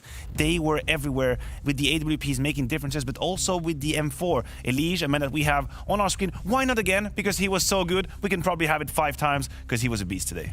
Yeah, sometimes you do need to show it from start to finish, and this is what you want from these guys, right? All the names that are at the top of the scoreboard were delivering to their job, and we probably expect the same going forward. Hopefully, you'd hope so. You'd hope to see Elise play at that level every single time he plays Counter-Strike. You'd hope to see Grim have such a great performance every single time he plays Counter-Strike. We talk about Grim being the supportive element for Team Liquid, being the guy that is not a placeholder, but a guy that is filling out the spots on the map. If a certain player don't want to hold a certain position, let's put Grim there. If a certain player don't want to play this attacking position on the T side, let's put Grim there. And he's doing a fantastic job so far, being that supportive element, being the glue within the team, I think. Still young, still with a lot of responsibility, but providing on the server right now and delivering. Good job on Grim. And we're talking about young, you got to look at the mibr squad in terms of experience, though, at this level at least, and that impatience really starts to show. Yes, I wanted to highlight a clip that shows the impatience that mibr kind of displayed in that game, which Liquid had no problem. It starts here with Danoko finding the kill, being traded. Yell is going to unfortunately be overrun, but there's going to be a flank from Ivy Speedway grabbing 2 kills from mibr. So they will actually be in a sort of a good position. We see Yell being overrun, but SHZ chimes with 2. At this point in time, this should be mibr's round. It's a 3 versus 2 with 55 seconds left. Team Liquid will wait out. They don't exactly know what to do. We fast forward to 25 seconds left. 2v3 again. And this is where the impatience kicks in. There was no reason for the move that you're going to see in front of your eyes. Pushing towards ramp, grabbing, offering that kill to Stewie. And then Bolts is left with absolutely nowhere to go. You're down from a 3v2 to then a 1v2. Cello bomb planted. And unfortunately for him, he's got no smoke to play with. He has to find opponents. He doesn't exactly know where they are. But my point is, that should never have been a 1v2. They had everything under control. And that decision to push ramp with 15 seconds left, Liquid did not make that kind of mistakes. And what's really interesting in both clips you've shown there, Maniac, right, is the fact that Liquid would get the kill, fall on back, where mibr got the kill and kept wanting to go further when they are the ones that needed to defend the site. That's been the play style of Team Liquid for quite some time. There's a misconception going on in the community that you look at the players for Team Liquid, you think they're a very explosive team. You think their team's just gonna, play individualistic Counter-Strike and go for the duels all the time. We even saw when they had Adren as a coach that they are playing very slow T-sides. They're very good at dragging out the pace, taking their time, re-aggressing, pulling themselves back, and then re-aggress towards the side once more. So Liquid, for whatever reason, they have the personalities, they have the play style in Stewie2k and Elise, Naflies, very explosive players. When Twist was in there as well, you'd think to yourself they have to play explosive Counter-Strike, but they actually play a very slow type of Counter-Strike that we haven't seen many North American teams do, which is what makes them so unique when they come from North America. Now we're going over to Inferno, which is Liquid's pick when it comes to it. But we know what Inferno can deliver oh so often in an epic brawl and an epic matchup here. Do we need to have any worried signs now for Liquid? Could we be going to a third, or do you think this is where they really show their stuff? Look, I think all lights are green for Liquid right now. Not only did they display a great, I want to say, dominance on Vertigo, you move on to Inferno, and some of the last results of the past month, you have a win 16-6 versus Na'Vi, 16-12 to EG, and then they fall short to Na'Vi again during the global final, 13-16. But remember, that game was extremely high level. That was an incredible game of Counter-Strike, probably one of the best series we've had throughout the entire event.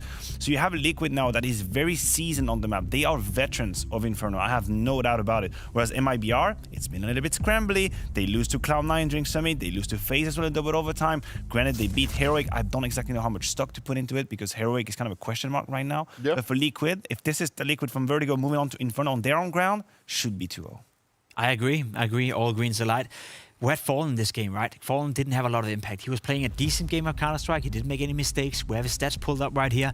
47.6 ADR, winning 3 out of 5 opening duels, having a decent game of Counter-Strike, but by no means to the Fallen standard. By no means is he playing up to his full abilities. Now, if he can have a game like this where he's more or less not a factor in the game and Liquid still can win 16-6, what happens when you go into Inferno and Fallen finds himself very comfortable? We've seen him so many times with the AWP, winning the close duel fights. We've seen him play for Liquid so far, especially against Na'Vi.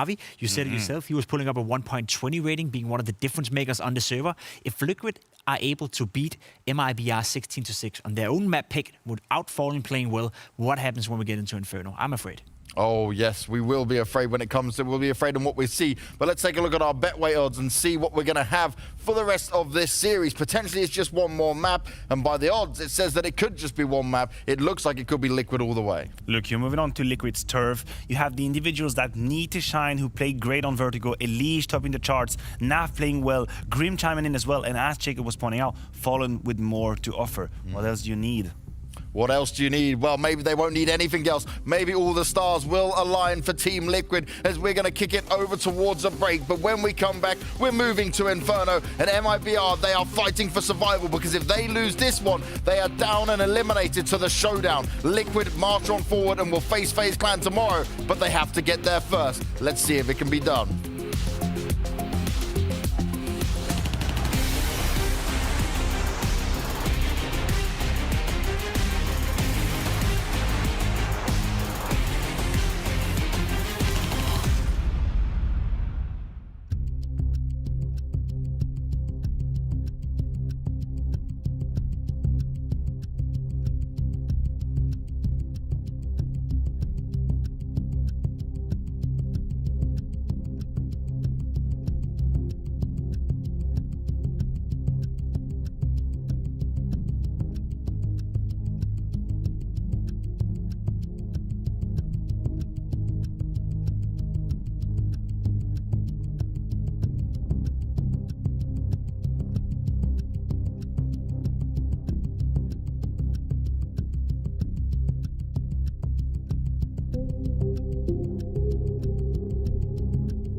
And so Inferno is set to begin, but we just watched, I would say, Elige and Grim playing tetherball with MIBR's head. Yeah. They knocked him around over on Vertigo, and the Betway odds now very clearly continue in the favor of Team Liquid. Inferno, do MIBR stand a better chance? I don't know. They probably don't. They probably don't. I'm trying to like just pay very close attention, you know, to Liquid and everything. And I think, unfortunately, you know, MIBR are kind of a measuring stick in this sense. Like, this shouldn't be a close series, but, you know, MIBR, they've done well so far in spots. They've got stomped out on a couple maps, but then played well on one map. So questions about them, but you're kind of favoring Liquid at this point. You think they should be playing well, and it's just about, like, how clean do they look when they are the favorites. Yeah, I mean, yeah, I'm really trying to figure out, like, does this team have the potential to be the roster that it needs to be? I think Fallen still looks a little bit uncomfortable, to be honest. He had a couple of good maps, but a couple of very kind of maps where he didn't look like he was comfy. So this map will be another time to show. But ultimately, he was not coming on this team to be a star player. He was very clear about that and his intentions, and to not be a star player opper as well. He does add a lot of consistency to be able to op on both sides on all maps, but it's still going to be, you know, Elige, Nath, and Grim to bear most of the load when it comes to the fragging. And that'll be a great thing. They all can chime in at the same time. Stewie on the entries as well is going to be something to pay attention to. He finds that time and he takes out bolts. Danico posted. Stewie is the man who ate that early frag grenade damage as well, so for him to get a kill before dying, if he dies, is great for Liquid. Yell, desperate to connect a shot. Danico will find Grim before he burns to a crisp, and Elige through the smoke will find that 4v2. So everything's going very well here for Liquid. Bomb plant off Fallen, easy. Bomb has been planted. No challenge. Not yet. Cello's now extended beyond the construction, so that actually gives him a good angle to try and fight a player inside of the site, but he goes back. He is caught by Stu. Esagazi with a headshot, and now Cello with a chance. But that goes down empty-handed, and it's looking like Team Liquid take away another pistol round win. It comes down to the entry in a big way. Stewie coming up B very quickly. I mean, he posts up in the corner, they forget about him, and then as soon as he turns the corner, I should say, just immediately takes bolts out. And the round would have been very different if not for that situation. Wow, he actually runs from one molly to the other. With like 40 bullets in between. Yeah. Very nice cinematic angle there. Yeah. Very nice, Mark.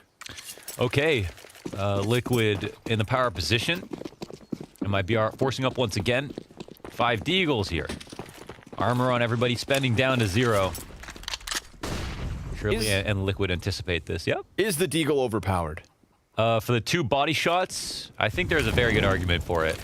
I personally use it too much myself to want it to be nerfed, but I can sympathize with people who might feel like it's overpowered a little bit.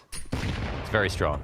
I just wanted you on the record. Once in a while, when I get killed, the 2-shot body shot Deagle, I can, you know, very hypocritically get mad when I would be very excited when I would be the person to deliver that kill. I feel you. Nothing wrong with it when you do it, but damn it when you die. When it happens to you, yeah. It's the hypocrite. It's the hypocrite's issue. Well, be hit oncoming. Rotations are here.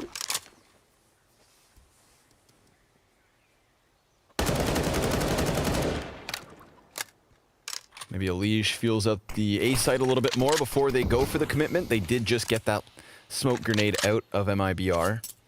Esagazi has one as well, and he is floating from Arch closer towards the CT spawn. So the call is wrong from MIBR. Unlucky. Unfortunate. Yeah. Good site pick here from Liquid. Thinking back to Fallen and like when we had his kind of mid-round comms in this spot at earlier on, and it was just cool to see how he took control, leadership in the mid-round and brought some ideas forward, and that's kind of just, that is really cool to see with Liquid. So having someone help organize and lead, and it has been cool to see some of their ideas meld together and change the style of play that we see from Liquid. It's definitely, you know, a very different Liquid, its own unique Liquid. And we don't know if it'll work necessarily. There's some pretty good threats in this group to test that. The scary part is, though, you know, it's already hard. They lost their opening match, and you just do not want to go to the showdown right now.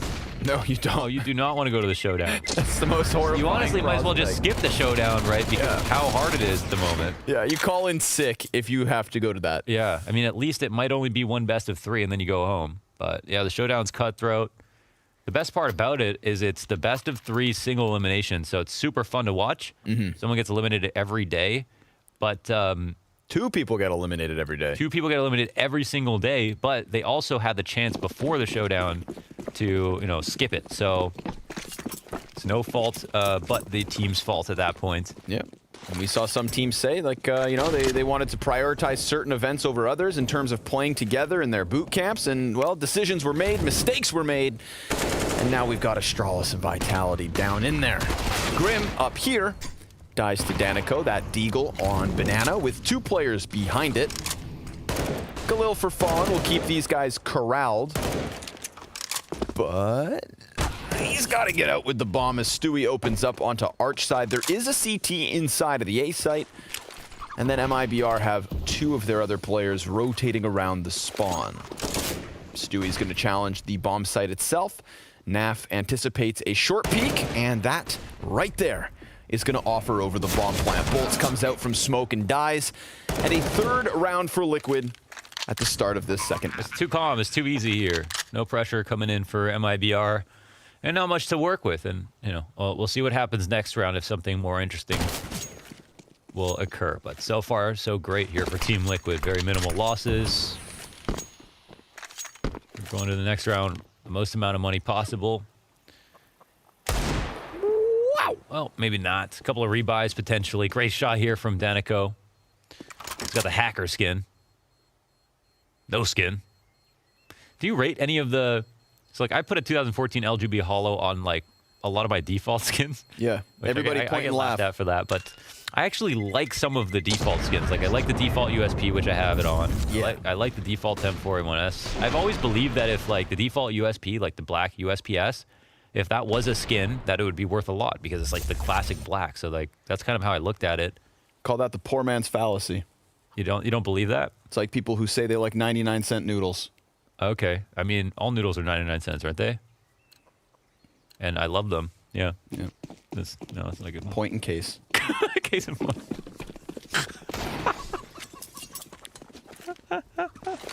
Just taking so many L's in like a matter of seconds there, Connor. I don't know how you're going to survive this. Day by day. Oh, man. Okay. Well, yeah. First gun round coming out of first gun mibr. round. Let's see if this defense has something to offer us. We've got Yell with the op, of course. Positioned over on Arch, where I thought Elige was going to challenge outwards, but he looks to combine alongside Naf and take the apartments first and foremost.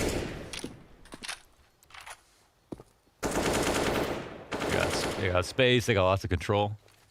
Let's see how Liquid want to attack. Coming for back in control. No one's here to spot it. Really want to look at Yell for a second. You know, he's the guy who might be able to turn the corner. They molly him out for this moment. But he still sits here and waits.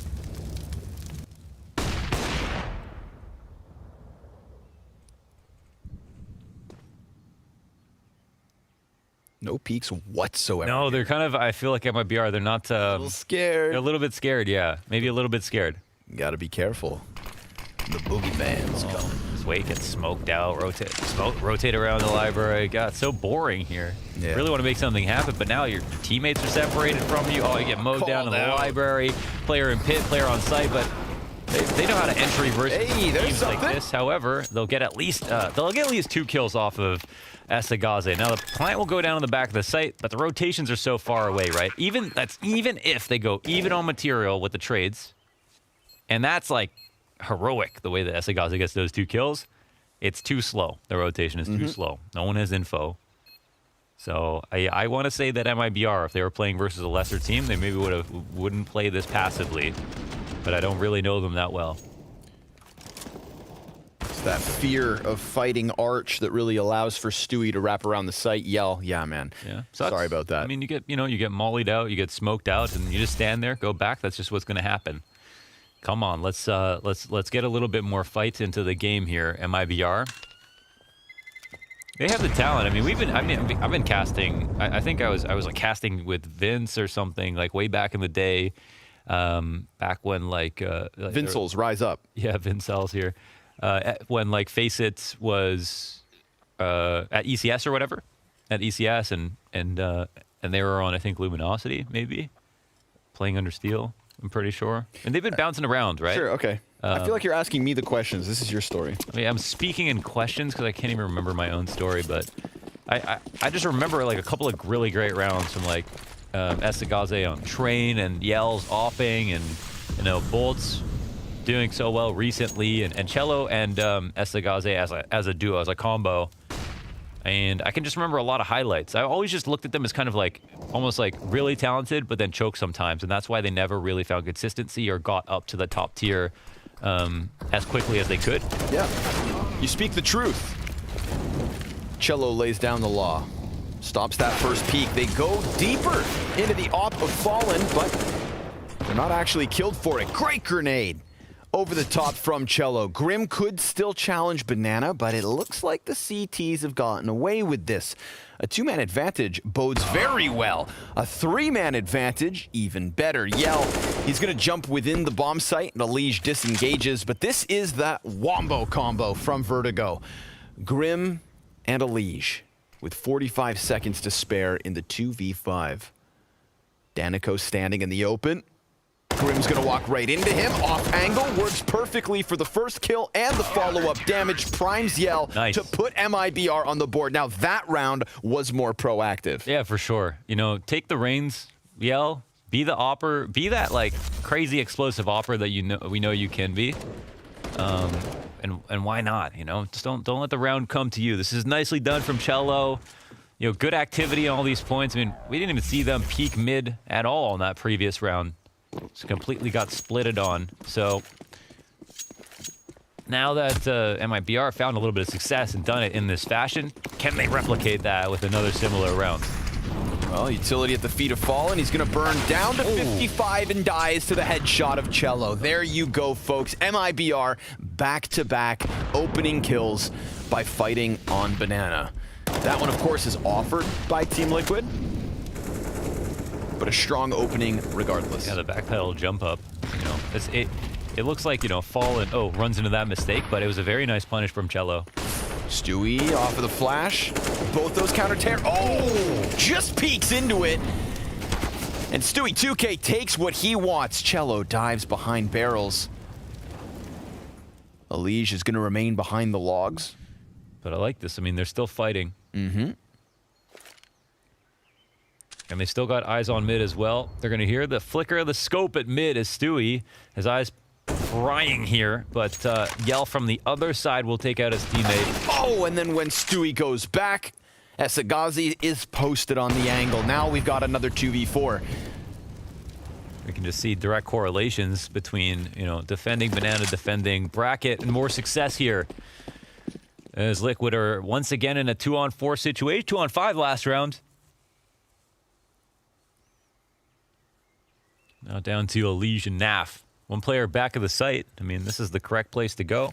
And they're going to kind of just full-on execute here, which, you know, is the right move. 15 seconds, but do they have enough time to hunt down this player? And they can maybe plant in the smoke and hope they don't get spammed. Let's see what happens. 5 seconds to spare. Cello peeks out from his corner. Now there's no time for the plant, and, well, it's not even going to happen. 3 kills for Cello. 3 easy pickups. Played him like a Cello. As far as he's concerned. This was Fallen, of course, inside of the fire, trying to jump back. My God, that was actually a great reaction. He mini snap. He jumps up a little bit. You can barely see him. You've got a lot of smoke coming off that fire and everything. Shadow advantage makes the third one easy. MIBR 2-round wins, and Team Liquid in an awkward economic spot. Mac 10 for Fallen, Beagle sprinkled in. Challenge from Liquid on Banana. Let's see if the CTs can stave this aggression off easily. So far, so good. Bolt's grenade. It's going to get a bit of chip damage in. Fallen. Feeding the M4. The USP drops bomb, and Bolts is on for the ace. It is only Stewie 2K left over. I mean, it's up to him. He can run up mid, give it to somebody else, play to win the round, which is very unlikely, or go towards Bolts with honor. Fight him. And see if he can't earn this ace.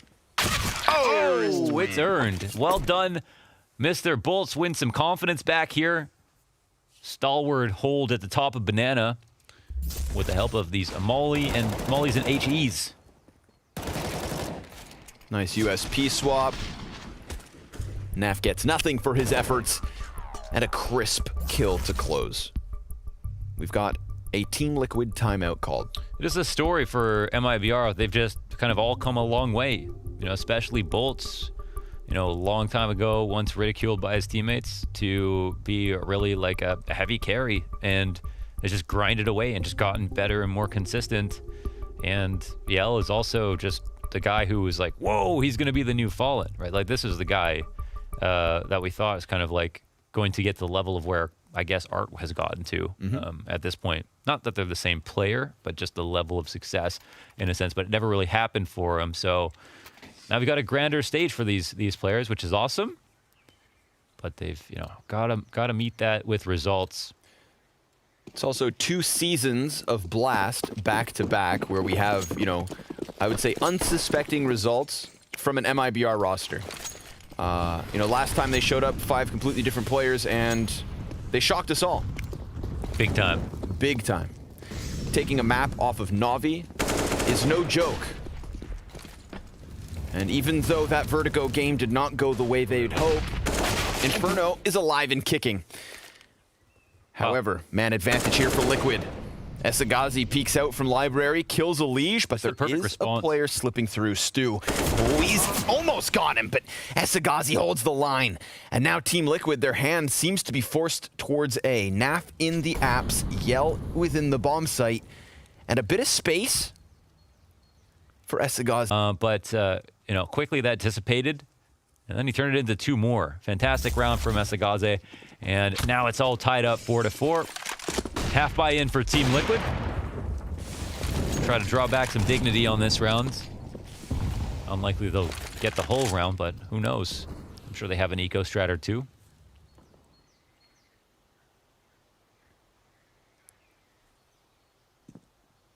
Ooh, falls back a little bit.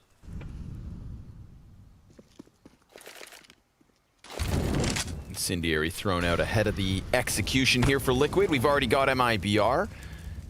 Suspecting this A commitment is coming. They've got the info confirmed down Banana. Playing counter flash, and it's there. Danico with a kill and an assist. Stewie's got some kind of an answer. And Yell on the side of the smoke. They know there's a player in pit. They know the opper's here inside. Oh, it's not going well here for Team Liquid. Elige, 1 versus 4. No armor as he swaps over to the AK. Now, he's got the time to play this, but he's going to need some pretty clean headshots.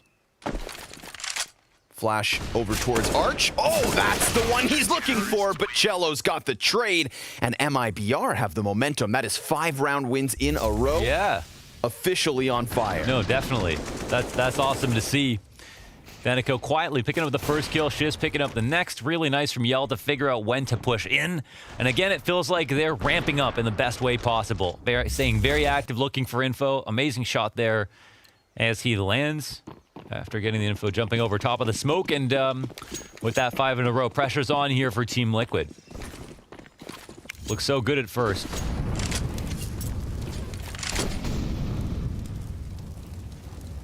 What'll be the move? We do have Yell peering kind of into alt, like halfway down. But control of top Banana.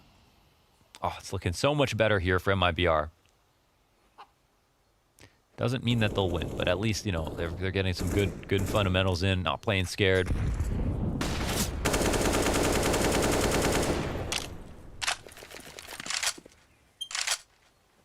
Liquid jock for Hall's control.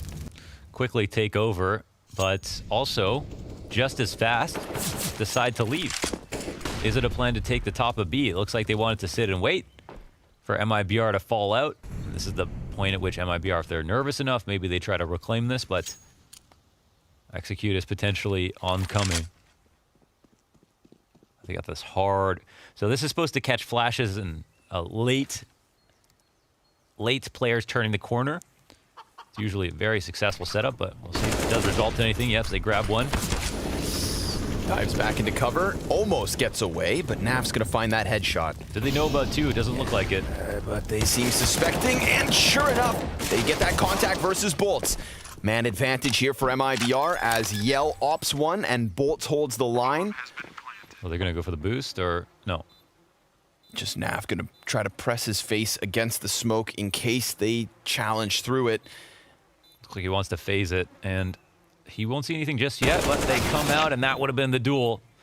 Grim now on his own, tucks back behind the new box, finds Yell's op, now 1v2, peeks out, and Grim, he's got 3 kills as Danico closes the distance. Grim peeks back and forth, and he's not able to get the kill. Time is of the essence. Danico jumps on top of it, and the defuse comes through. mibr keep going. Damn, he fails on the easy kill in the 1v3. That was his. Danico, I think, got up into the skies and came around the left side, which just was like an audio trick, basically. Grim could not tell exactly where he was, if he had jumped left or right, but yeah, denies the 1v3. Really nice attempt from Grim. Super sick shot on Yell. Kind of read every situation perfectly, and of course met it with aim, but couldn't close it out in the end. And you know what? I mean, it's a 1v3. Could have been a very important, round-defining 1v3 here economically. Liquid will still be able to buy. They have a small concession and fall in with the Galil. Off this, mibr actually still have kind of a quite a bank build-up. Not too shabby. The 6 round wins here for mibr. That is the first bomb plant out of Team Liquid. Otherwise, shut down. Yes, sir. The first of the 6 that the Brazilians have won. Stewie top of the board here for Team Liquid. Some of the opening kills have been memorable, and once Liquid have established here at the top of Banana, I think this is a trap by mibr, as Liquid have been doing this a lot, actually. They get control of this, they go for the execute, but then the re-aggression comes in. They got a rifler to support, and then the op can go back off cycle. Cello here to fight, get some damage off, and there's a third player in the site, but he cannot trade. Amazing from Fallen to deny him off the coffins. 5 HP as they get the bomb down. Nicely done there, Liquid. Labored effort, and now it's on Naf. He's got 100 HP, takes down the first one. But look at the health left for Liquid. 16 HP between the 2 Ts. And Esagazi, he's going to have to try and challenge through this smoke. A little bit of an ambitious spam, but again, a single bullet would drop either of these players. And unfortunately for him, he has to concede this. It is Liquid with a round win. Fallen definitely putting his name on this round. A flash assist for the 2nd kill on entry, and then that crisp headshot onto Coffin when he was working with only 5 HP. They take an off to be saved into the next one. Fallen said this before, but, if you have, a 2-kill half, but both those kills are clutch kills, and you might be worth more than someone who had 10 plus, right? That's just how it goes. 2 full rounds to your name. This is the jackknife kill of the round to be able to deny that player on coffins. mibr set up, I'm sure they set up this trap. At Liquid, when they've been given the space at top Banana, have done this versus more than a few teams. They just go into the full execute on B. I think mibr, it looks like a gamble, but I think it's a very strong read from their perspective, and they got what they wanted out of it and definitely should have won. Not for the heroics of Fallen there in that spot. Very, very nice setup, and they've picked the perfect point to try to aggress to the top of Banana as well with their 2 forward players. I guess they had a Coffins flasher, and that's why there was one way back in the site, but... Challenge. Damn, trying to go off of Grim's flashbang. Grim gets himself 2 kills. That is big in terms of impact. And then a boiler peak from Elige catching the rotator off guard. Esagazi thought he had something to do towards middle. Instead, he has opened up this A site in its near entirety. Yeah. We still have Yell over on Arch, but as those smoke grenades fall inwards, he is pulled in 2 directions, and he's not going to find anything coming at him. This is Liquid's 6th, no doubt. That's kind of a misread on the situation. It can come down to communication, so I don't want to, you know, focus on him. But CSGO in the spot, he doesn't know that Team Liquid are just in a default. They go for a tactic at the bottom of B, but they aren't committed heavily with multiple players. They only use 2 to try to reclaim it, and the rest of the players are just out there in a regular default, taking more map control like they normally would. And here, it's the right tactic to just separate this into 2 1v1s, and like just a beautiful, you know, couple of kills there from Grim. But that's the one that seals the round and makes sure that mibr have no chance of coming back into it, and really lures Team Liquid forward into taking the A site for free. 2 will save as Liquid tie up the game, extinguishing the flame of mibr, and now look to take the power position. How are we doing on money? Money? They could use a little bit more. Use a little bit more? Yeah. Luckily, those 2 players who save really facilitate the rebuy. True. And yeah, it looks like they're going to try to make this work. And, you know, ask Boomich. You don't need a rifle to win rounds. You can have that MP9 at the top of Banana and be every bit as good as a rifle with some of the close-ranged angles that you can play. Team Liquid won't have perfect understanding of exactly how much money here is available, so we'll see what happens. CSGO is going with the Deagle this round.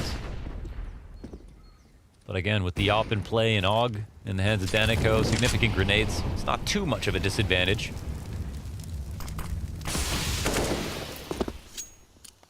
Smoke grenade meets them halfway up B. Alige peeks. Slowly but surely working his way closer into the pit. Molotov denies the fallback. Cello, he's going to remain committed in position. Definitely has a teammate here to help him out. Doesn't see the player over top of the smoke, and that's where Stewie opens up shop. Bolts trying to hold this down. It's a trade train back and forth. And then it diverts course over towards A instead. They're a bit more careful this time, but still aware. You can see there's a tense moment here on the A site. Danico goes back into the pit, sees the smokes soaring in, and preemptively throws one in front of what they might think is his position. Instead, he slips over towards the little pit. And CSGO with some serious damage onto Alige. Tries to swing out, then the AUG in from pit, waiting for the drop. It never comes. Knack, he's got 2 headshots, and Team Liquid, they rock this party back into the A site yet again. It's tough, too demanding on the rotate. It's way too long. No time bought here for Yell, with no trades down on the site. Entry's very successful there. And once again, another opening kill for Stewie. He's been critical, especially on Banana with some of these kills. And honestly, that Grim trade is everything as well. That reduces the numbers from 2B to 1. That forces that B guy back instead of having them still thinking about taking top Banana control. I think that really rocks back the round in a way that's hard to see right away. I can't help but imagine what would have happened had CSGO gotten his kill on Alige instead of the 94 damage headshot. Because then all of a sudden, Danico, who we saw very much anticipate the apartments drop, could have just focused on the 2 players coming at him on lane. Robbed of that 1 kill. Would have been a straight up 2v2 inside of the bomb site. Would have had Liquid pinched on short lane between the player in site and pit, but it doesn't happen. We can romanticize it all I want. That is not how things unfold. So many 7th round win for Liquid. So many what ifs in close rounds. It's so insane. And like, I really like the terminology you've brought in a little bit with like the jackknife kill. And there's just sometimes such a big swing trade can happen, and it feels like it happens multiple times a game. So, you know, that might have been one of them there. Some good utility numbers here. They're okay. I mean, maybe they could be better. It's obviously a little bit RNG based, how much attention you get on Banana, what your game plan is, but it's all right. Liquid, on the other hand, have actually done quite well to get that much in on the T side, and we'll see in the second half if those numbers change anymore. Yeah, I'll keep it on to the op here. It's the only man to save in the last round. Go up against a full-strength Liquid.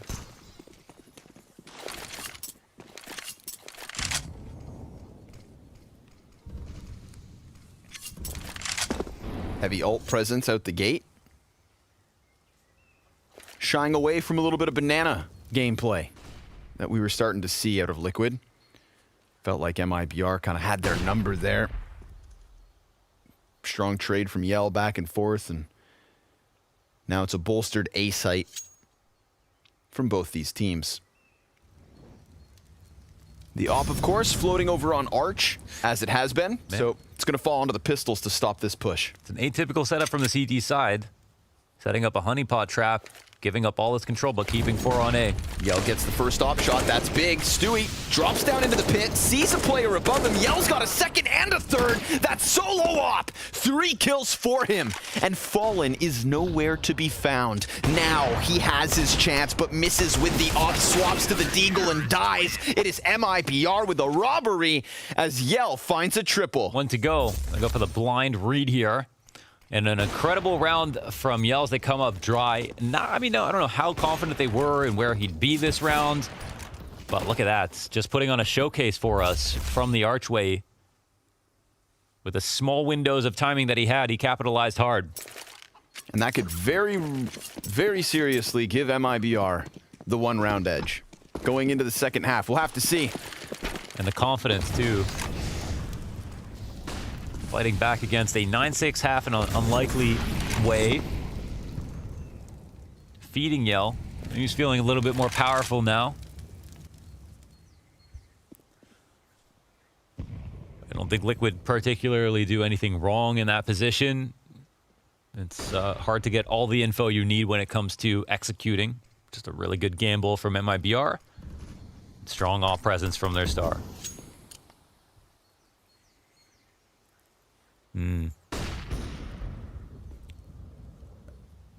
Got a boost lane set up here. Yell watching the halls. This is the only weakness. Yell's not going to be perpetually watching this, but we haven't got a Liege lurking around looking for duels, and I think they have they have it correct again. They've got info on mid. They know you give Liquid a lot of space on banana. They will often just will go right into it, not fake. Looks like that execute's about to come very shortly. 3 here, comfy in the site, but mollies land everywhere. Yeah, not so comfortable with fire on their feet. CTs falling one after another, and Yell dropping the off shot. Second miss also is not going to make this one easy. We've got that fast flank from Danico, but he takes damage as he does find at least 1 kill. And oh, Naf, crisp headshot. 1v3 from Danico to try and close this half, and he gets the first player. Definitely has a chance here as long as he can dodge the damage. His aim looks good. Smoke grenade over the oranges. Gonna land at the feet of Nafly. That should cancel out his vision and pushes Fallen into the fight ever so slightly. Time still favoring Liquid. The reload is heard, the time is very far gone, and I would say this round is too. Team Liquid with the 1-round lead at the end of their T side, doubling their round count at the end of that half after 6 in a row from mibr. It's a second pistol after the break.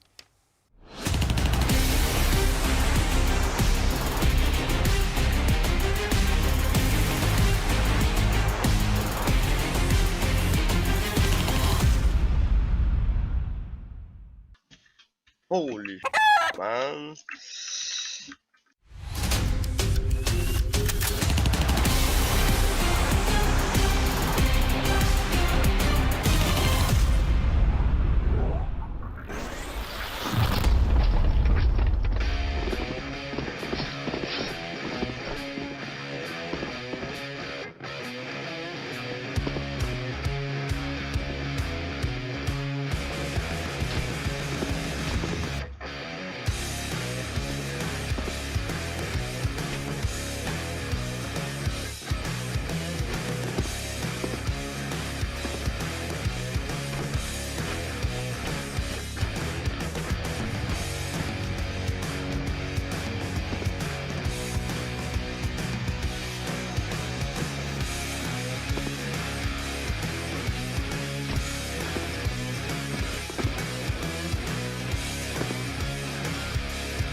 How many times?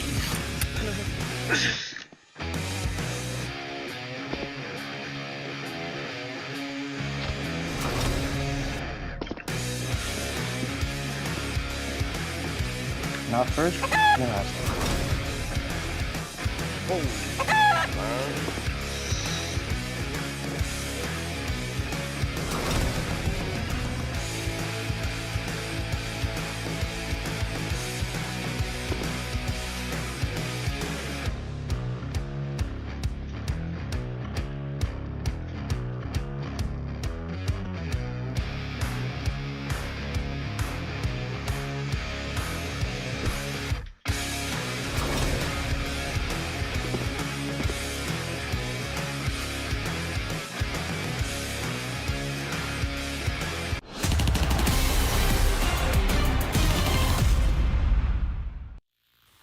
Scared you. Scared you, pussy.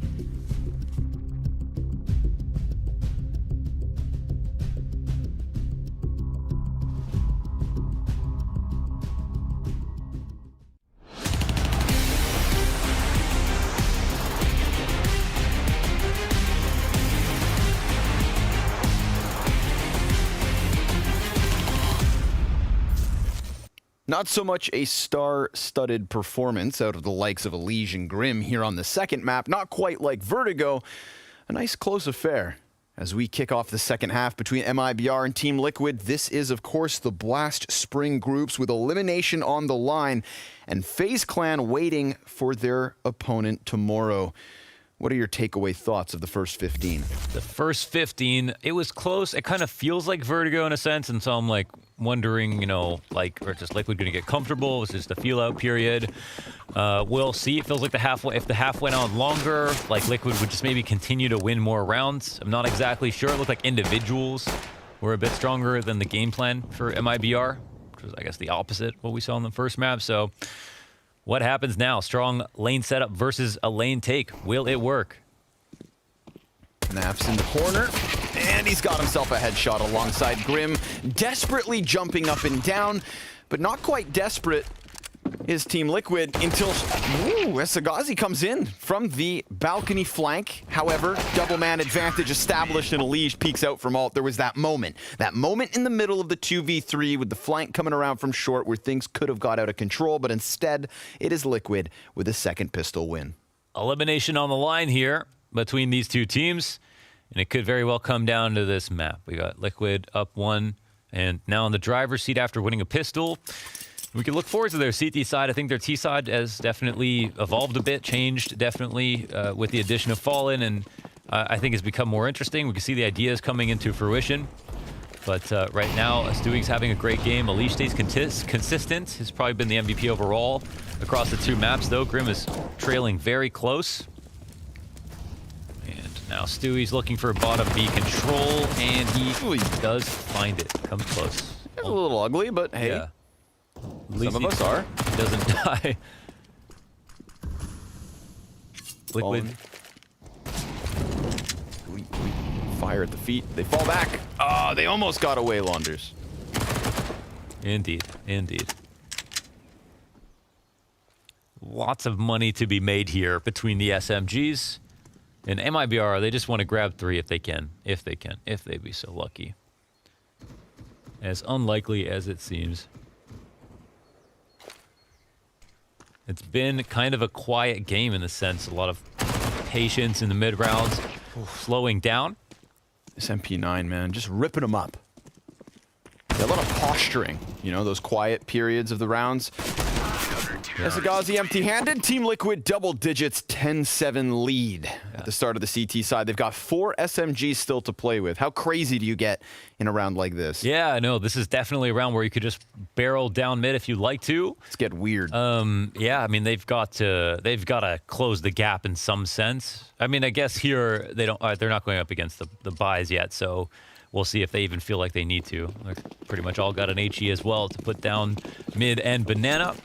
And mibr will try to avoid grenades, okay? But it's going to be Dunkirk on banana. That's for certain. With fire. Yeah. It's even worse. Oh, they're going to have late grenades. No late grenades. Just the 2 mollies. Oh, they're so nice. Well, the T's avoid a lot. There you go. Okay. A lot of presence coming at the B side. Stewie falls back. Counts now. It's looking scary for a second. There's a late grenade. There you go. A little bang for its buck. That Glock looks cool, doesn't it? Yes, the grinder. Is it? With Cello Berlin Golds. Oh. Stewie has an incendiary in hand and a face full of lead, but Naf's got money in his pocket after that 3K spray. That's what he needed. If Stewie's gonna go down for free, then somebody needs the multi-kill. Fallen hopping with the MP9, looking to make a bit more cash, but it's Alicia's M4. They can't lose that one. Gotta make sure at least one player survives, and the P250's just not enough. An 11th round win for Liquid, but nice little pounce there from mibr. We saw them coming up banana on the prowl, and then all of a sudden, they come out of the bushes, and poor Stewie, that's one situation. Gets ripped up. Yeah, it's like good. I mean, to get the plant, that's the most important thing. And, you know, 3 kills is great, but it's a situation where, you know, if they hold on to majority SMGs, it might be an easier round to win. Now it's just a bit harder because they're going to upgrade on the majority of their players, probably buy into an op after making so much money. Very, very good spot. Very comfy here for Team Liquid. We're going to need mibr to really disrupt the system here. Make them scared. Put the pressure on. Got nowhere else to be. They're fighting just to get to map 3. And we'll see if mibr can dig deep enough. Or if Liquid are the ones with a shovel.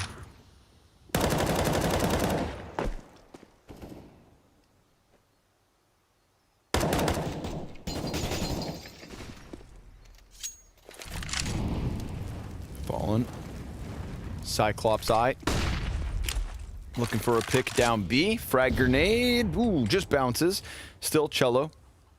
Loses 1/3 his health. And Fallen gonna lose about a 1/5.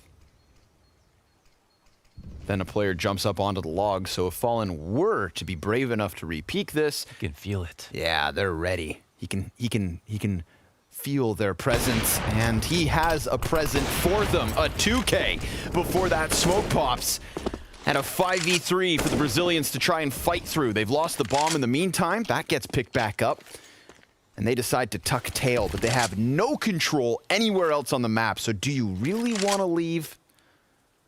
Or do you take your chance and try to push through this? Smoke grenade will disrupt Fallen's angle.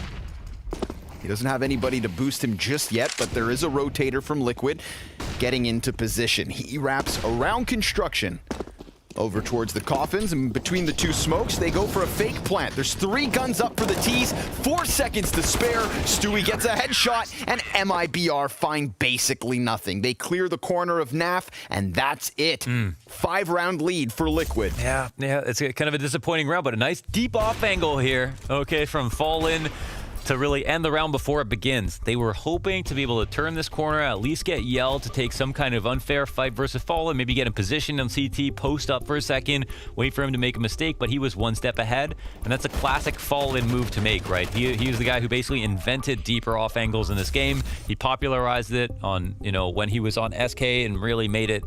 I honestly made him the best opera in the world at one point, and now it's just everything. It's the thing that everybody does all the time, and it's very commonplace, but yeah, this is his bread and butter, and when he's definitely the scariest is when he's willing to stand out in positions like that, go extra deep, take the risk, believe in the aim, and here it's, of course, an easy kill. And they stutter step to try to refrag him. Of course, the one folly of his position is that, like, he can't fall back easily. There's no cover right beside him. They need to try to trade, and they don't do that. Hey. Oh. Little stabby for good luck. Leaf comes out of this round with just 70 HP, but you know, maybe that just makes it fair. Good guy Fallen. Trying to even things out. It's really just about, you know, what mibr can do. Not so much Team Liquid. They can do no wrong. I mean, they can play the round however they want. It's hard to be critical, right? They have rounds to work with here. Sure enough. It's their playground. Bit more of a passive look from Liquid on the B site this round. We don't have Fallen as the front runner peering around these corners. And check this out. mibr going to try to fluster the defense ever so slightly. Cello gets cut off from the front of the assault. Naf decides to push beyond the smoke and then gets blinded as Stewie burning to like a piece of fire.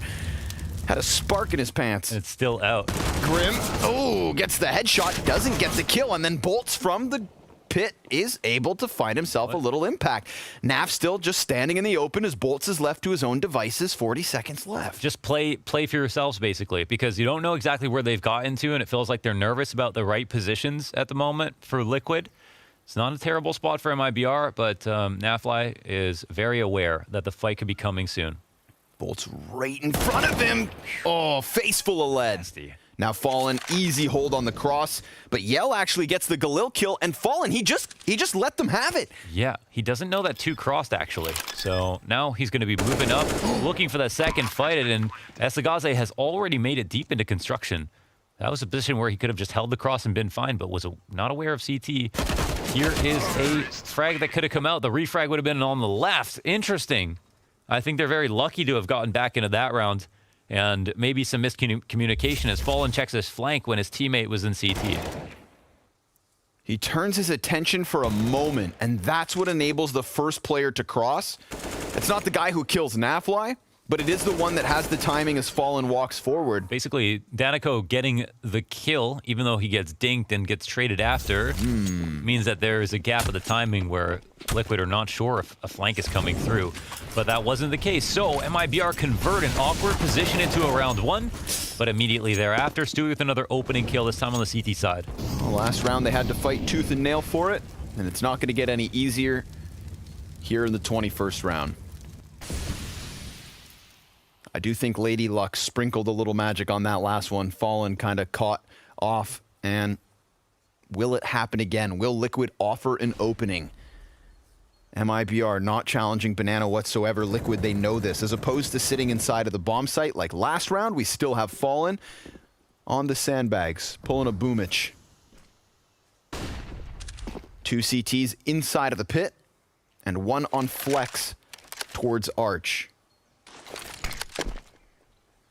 We've got enough utility for MIBR to blanket this bomb site for the execution, and Stewie, because he has 15 HP, is a little bit wary here. A gap in that smoke gives him the headshot. He loses 12 more health, but still stands. 2-man advantage. Grim postured here on the balcony, Yell creeping inwards with that op, soon to put his head on display, but not before Boltz dies with bomb. The last player's been spotted and tagged oh so low. Elige able to close as Liquid find a 13th. The balcony gathering, they got 2 players up there. How would you expect that position to come through? Here's the opening kill from Stewie. Like Houdini, transports his way over to the A site to help out for the A exec as well, and that's just a bad crack in the smoke as they send Danico on a death mission to go and clear out the cubby. But don't cover him. 13 now for Team Liquid. 2 players on balcony. Great. I mean, it's such a strong position. Just that they just cloned like Mr. Smith. Yeah, exactly. Something like that. I like it. I mean, maybe, if you do like a, a sick hall slash and 2 people come out, 2 people die in a spot that can be very powerful. But in a position like that, I mean, how are you supposed to read the double halls play? Stewie 97 ADR taking the lead. Everybody else below 70 on the roster, which is, not great score lines, but Liquid still have 13 rounds. 212 for Fallen on utility damage. He has been the bomber man of the B bomb site. We've got Cello with a full investment, AK and grenades, as it's an assortment of Tech 9s and a CZ for the other Brazilian players. Again, only that 1 T round win from MIBR thus far in a 2v3 that definitely had a stroke of luck. Now again, they've got the grenades for that full-blown execute. We've seen them contest this A site. Double CT stack on the balcony yet again. See if MIBR are a little more prepared for it this time around. They put the smoke on balcony and fall back. Or at least one does for the moment. And Stew's about to flank mid in this position. They're taking a long time. Oh, Grim falls. And Elige still up here. Stewie's got himself a kill. Fallen dies inside the site. The Tech 9s run rampant all around them. Elige with a sidearm. Another in pit. Esagaze. Oh, he was doing it all. But Grim comes up from pit with a 2K. And Liquid lead by 6. Agree with you. I love this 2 balcony setup. Copying and pasting into the next round. Who would do it twice? Team Liquid, that too. It's just so messy in this position. It's hard to find all of these different trades and refrag opportunities, but it's, you know, Liquid. I mean, they just don't even have to do anything. It's much worse. It's much more critical in the first half of mibr, not trying more, but here, I mean, on the CT side, they're not doing much and it's working. Liquid haven't even been taken to the next level yet. They are getting thoroughly outclassed. That is mibr. Not even punishing Liquid's passive setups right now.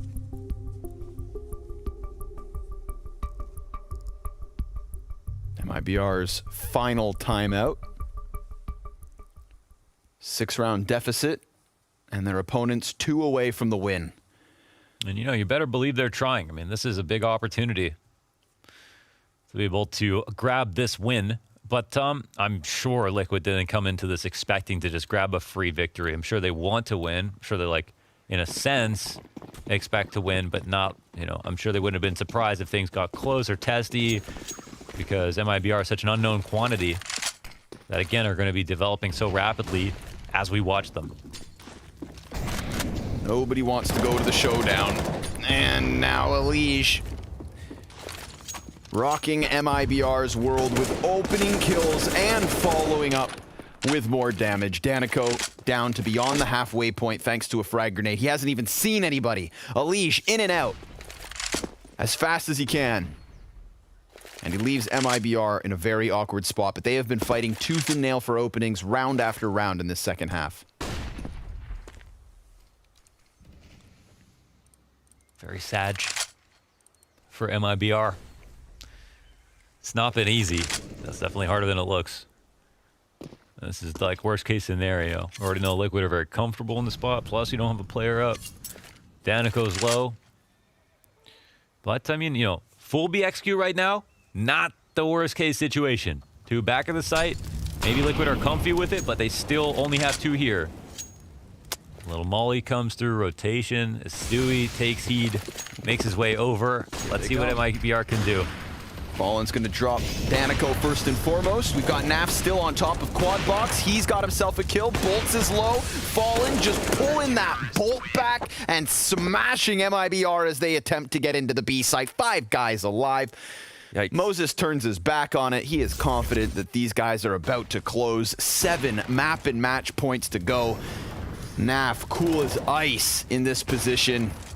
And Fallen just laying down the law. Yeah, heavy impact with that op. 1 round away from being sent to the showdown. Yeah. Being sent to the showdown. Not too fun of a situation. It's not going to be easy there. They won't be one of the, definitely not one of the bigger prospects. And we've already got pressure down mid. Damage here on the cello. Stewie. Wow. Oof. He goes quick. Fallen though. Now he's coming alive. He's got himself a second op kill. Going ahead and trying to set the precedent down mid. Liquid letting mibr make their play for a couple of rounds, and now they got bored. Finish. They got bored with how easy those early rounds had been. They just turned the tempo up to another level. Nothing to do with brackets, banana control, or anything. Just running all the way to the bottom of mid. Grim has another player on the other side of this smoke. Doesn't seem like he'll spot him. I think Yell's advantaged here, backing up. Yeah. Oh, but he doesn't get the kill. Doesn't get the kill. Yeah. He's able to dodge back into the boiler. Well, it was a nice play by Yell, even though he doesn't get the kill. Has the correct read on the situation. Fallen all alone. Player creeping up on his right. Will he spot this? He's not peeking very deep and has no idea that they could be here. Oh. Yell never sees it coming. But there's going to be pressure on Elige in the back of the B bomb site. Can he close on his own, or is it going to take that eventual rotation? He lays a smoke in the back of the bomb site, creates a bit of ambiguity. Where has he got off to? Oh, the sideline, it seems. 20 seconds to spare, and mibr, they're fighting. They are fighting for what they want.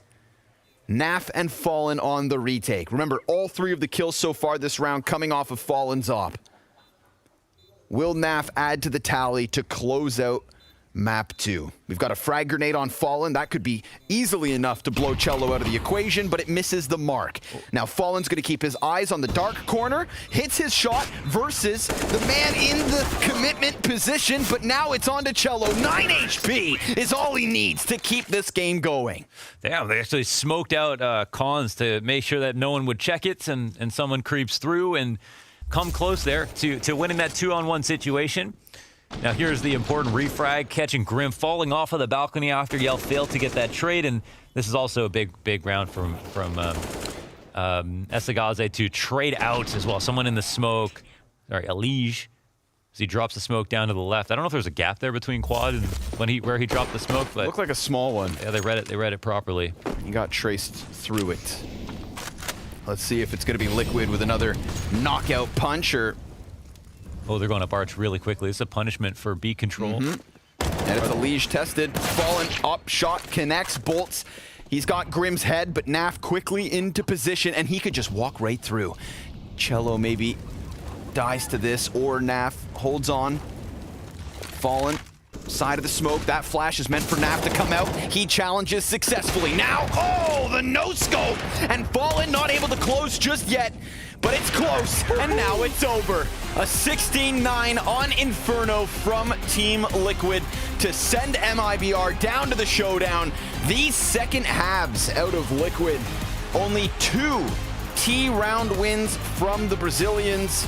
A tough result to swallow. Yeah, domination. And I mean, they're taking it hard, which is good to see, but I mean, it's kind of an interesting result in the sense that it's like good to see Liquid be consistent versus a team that's maybe this new to this level or whatever. And also good to see that there's still some fight in mibr in the sense that they're taking it hard, which is, you know, you love the passion. But yeah, it does make tomorrow's match a little bit more interesting and speaks to how well FaZe played yesterday, which is really cool. So storylines continue to fester here in the last group of the spring groups. It's one of the beautiful things about the spring groups, Launders, and that's we get these constant revenge matches on the final day, right? Yeah. And is this the Team Liquid that can make the revenge match and run it back versus Na'Vi? Maybe not. Or is it going to be FaZe who gets their second chance once they show that first BO3 was no fluke? Of course, it's the final day of the Blast spring groups as well tomorrow. So, folks, this is it from us this evening. We'll hand it back over to James Banks to close out the day. Thank you very much, Scrawny and Launders. As Team Liquid, they go through 2-0. And mibr, well, they didn't really have a fight in them towards the end. On both games, it was very serious that it was Liquid in charge from start to finish. Yeah, there never was any question who was the better team today between Liquid and mibr. I guess the fact that mibr took a map off Na'Vi maybe had us a little bit overexcited for what they could bring to the table. True. All things considered, you know, they came here, Boomy Sport, now mibr, with the addition of Danoko, they were supposed to be the small child in that group. If all Logic came to serve, they would not make it out. And this is the only group where Logic actually came into play. We have Na'Vi now waiting the grand final and a fight between FaZe and Liquid for the last spot at the finals, and unfortunately mibr leaving us. And one thing you got to look at here, right? I was very worried when we look at this and we saw Fallen not doing so well early on in Inferno. You pointed out, Pim, you wanted to see some more magic from him, but through the game, as it got going, we started to see confident Fallen come back and take some mighty shots. Yeah, he got to finish off the game in style, playing down from the pit area and just hitting some nice no-scopes and the last flick through the wall as well. Fallen is and can evolve to be the X factor for Team Liquid, I feel. He has the ability sometimes to take over the server. I don't think we're going to see Fallen at the same level we saw a couple of years ago, where he were, you know, sometimes the best player on the server, or when you look towards Fallen, he's the guy who's going to change the game. But the man in the screen right here, he has a enormous amount of experience. He knows exactly when to take the peel. He knows exactly when to fall back like he's doing right here. Playing a lot of the situations very, very smart.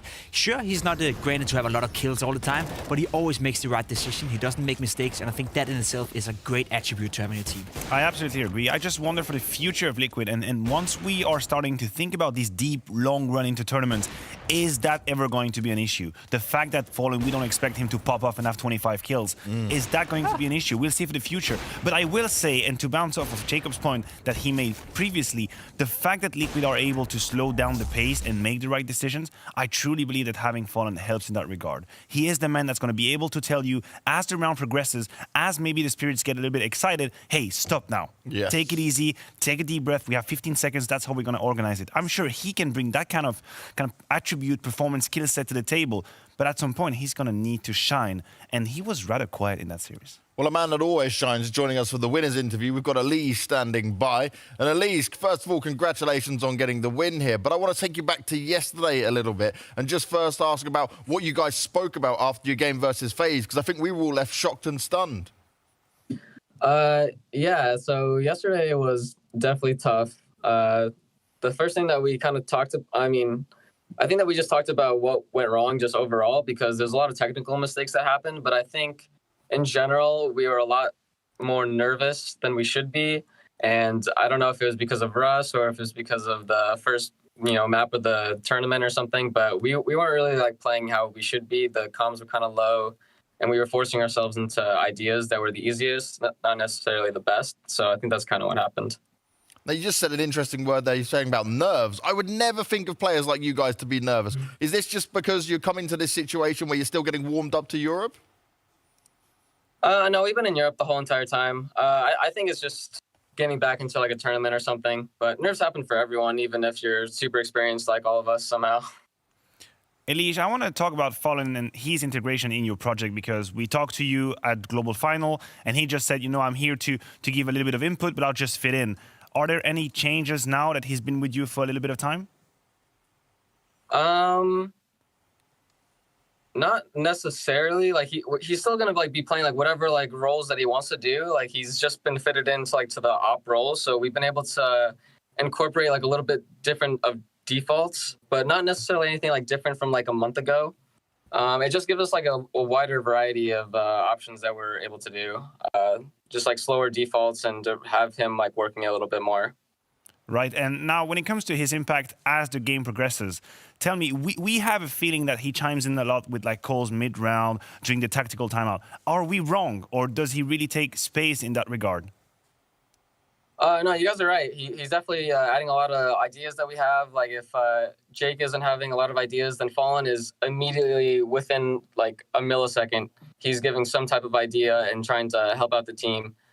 So I think that he's been really helpful in that regard, just team atmosphere, giving ideas, and keeping everyone in it. So, John, I want to talk a little bit about you, because the last couple of years, you've been the star of Team Liquid. You've been the player that everyone was looking to when you needed the most. Now, at the beginning of your year, given it's still just the beginning of the year, wasn't so great for you. Has anything changed for you, or is it just a normal slow start for the beginning?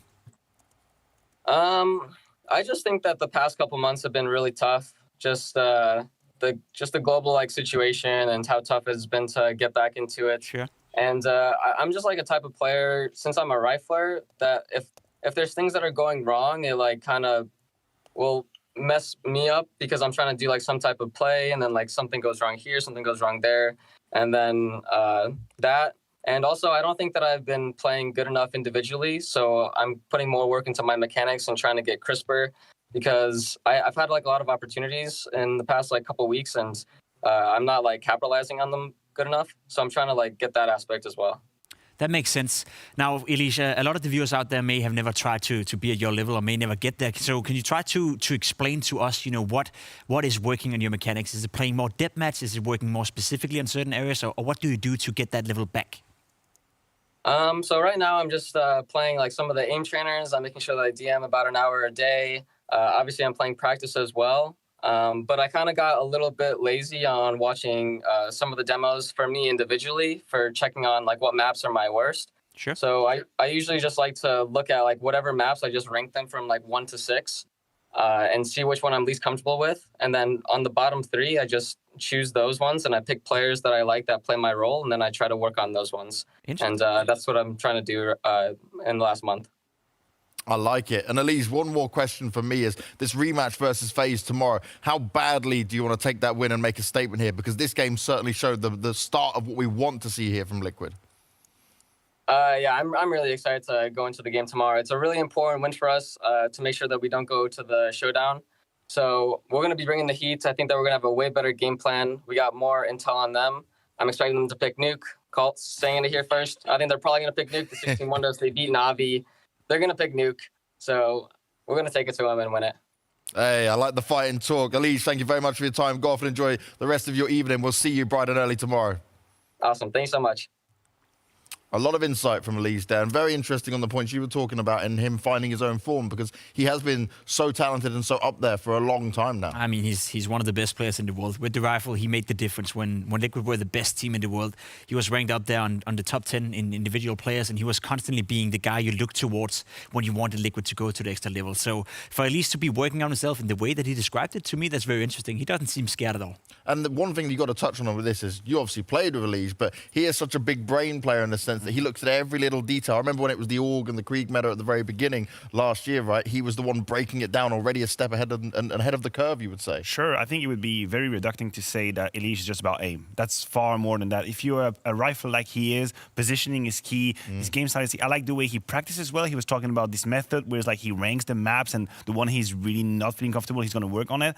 But I also like his attitude. I feel like he's very demanding with himself, which is great to see when he says, you know, I just think I was not enough individually. I know what I can bring, and this is not enough. So you don't have to be harsh on yourself, but it's great to set expectations, and have them high. Yeah, I want to bring some more light to Elise, because you're spot on, James. He's a very smart kid. Even in 2016, when I was still playing with him, he tried to convince me and tried to convince the rest of the team that we should give the Krieg a go. We should give the Org a go, because he made his calculations, and those weapons should be better. And even for a certain period in that time, if I'm not mistaken, he was practicing with those guns in practice, and we were all sitting there thinking, Jesus, John, why can you please just not buy the Krieg? We don't want to run over your corp and pick up an Org or pick up a Krieg. But you know, at the end of the day, he was right, and that's the way it often goes with Elise. He's one of the smartest kids that I've ever met, ever had the opportunity to play with, and I'm sure that for the future, he's still young. You forget that he's only 22 years of age, right? He's one of the best. 22, 23. I can't remember. He's very, very young, and he's still one of the best players in the world. It is wild, right? We sit here as old men now on the desk compared to a lot of these young guns when it comes to it. But we also need to speak to some of the legendary players, because this is a new mibr project, and Nak is part of this all redevelopment of the team. So let's hear what he had to say after when he spoke to Freya after being eliminated from the tournament. Commiserations to mibr, but thank you so much, Nak, for taking the time to have a chat with me. I do want to start off by talking about Vertigo, because we saw Liquid finding so much momentum going into the later stages of the game. So what was so difficult to counter about Liquid's play here? Yeah, like you say, like they could find their moments, and it was like a lot of important rounds that we got the advantage and lose it. So, and they just got it. So it was hard, because we should have like more rounds as T, and as CT we just didn't play it. Like we lose the pistol round, and it's almost over. I know that you guys said you'd done a lot of planning and preparation coming into this matchup. So was there anything that caught you off guard about Liquid? Anything they were doing differently? No, actually things worked out, but like sometimes just we couldn't like make the clutches, and some individuals plays that was different. So, but the plan overall was okay. So what's going to be next for mibr over here in Europe? How long are you guys going to be staying in that boot camp for? Oh, we don't have like a day to move from Europe. We are staying here. We are playing next week another tournament. We will keep practicing, and it's just the beginning for us. So we are happy to be here and playing with the best. We just like played against two top 5 teams, like top 2 and top 5. We couldn't make it, but it's just the beginning for us. So we will keep the work. I know you said it's been a period of adjustment getting used to this sort of EU playstyle. Now you're over here in Europe. So is there anything you're going to be particularly working towards for the rest of your time in Europe? Have you got any particular goals to be achieving?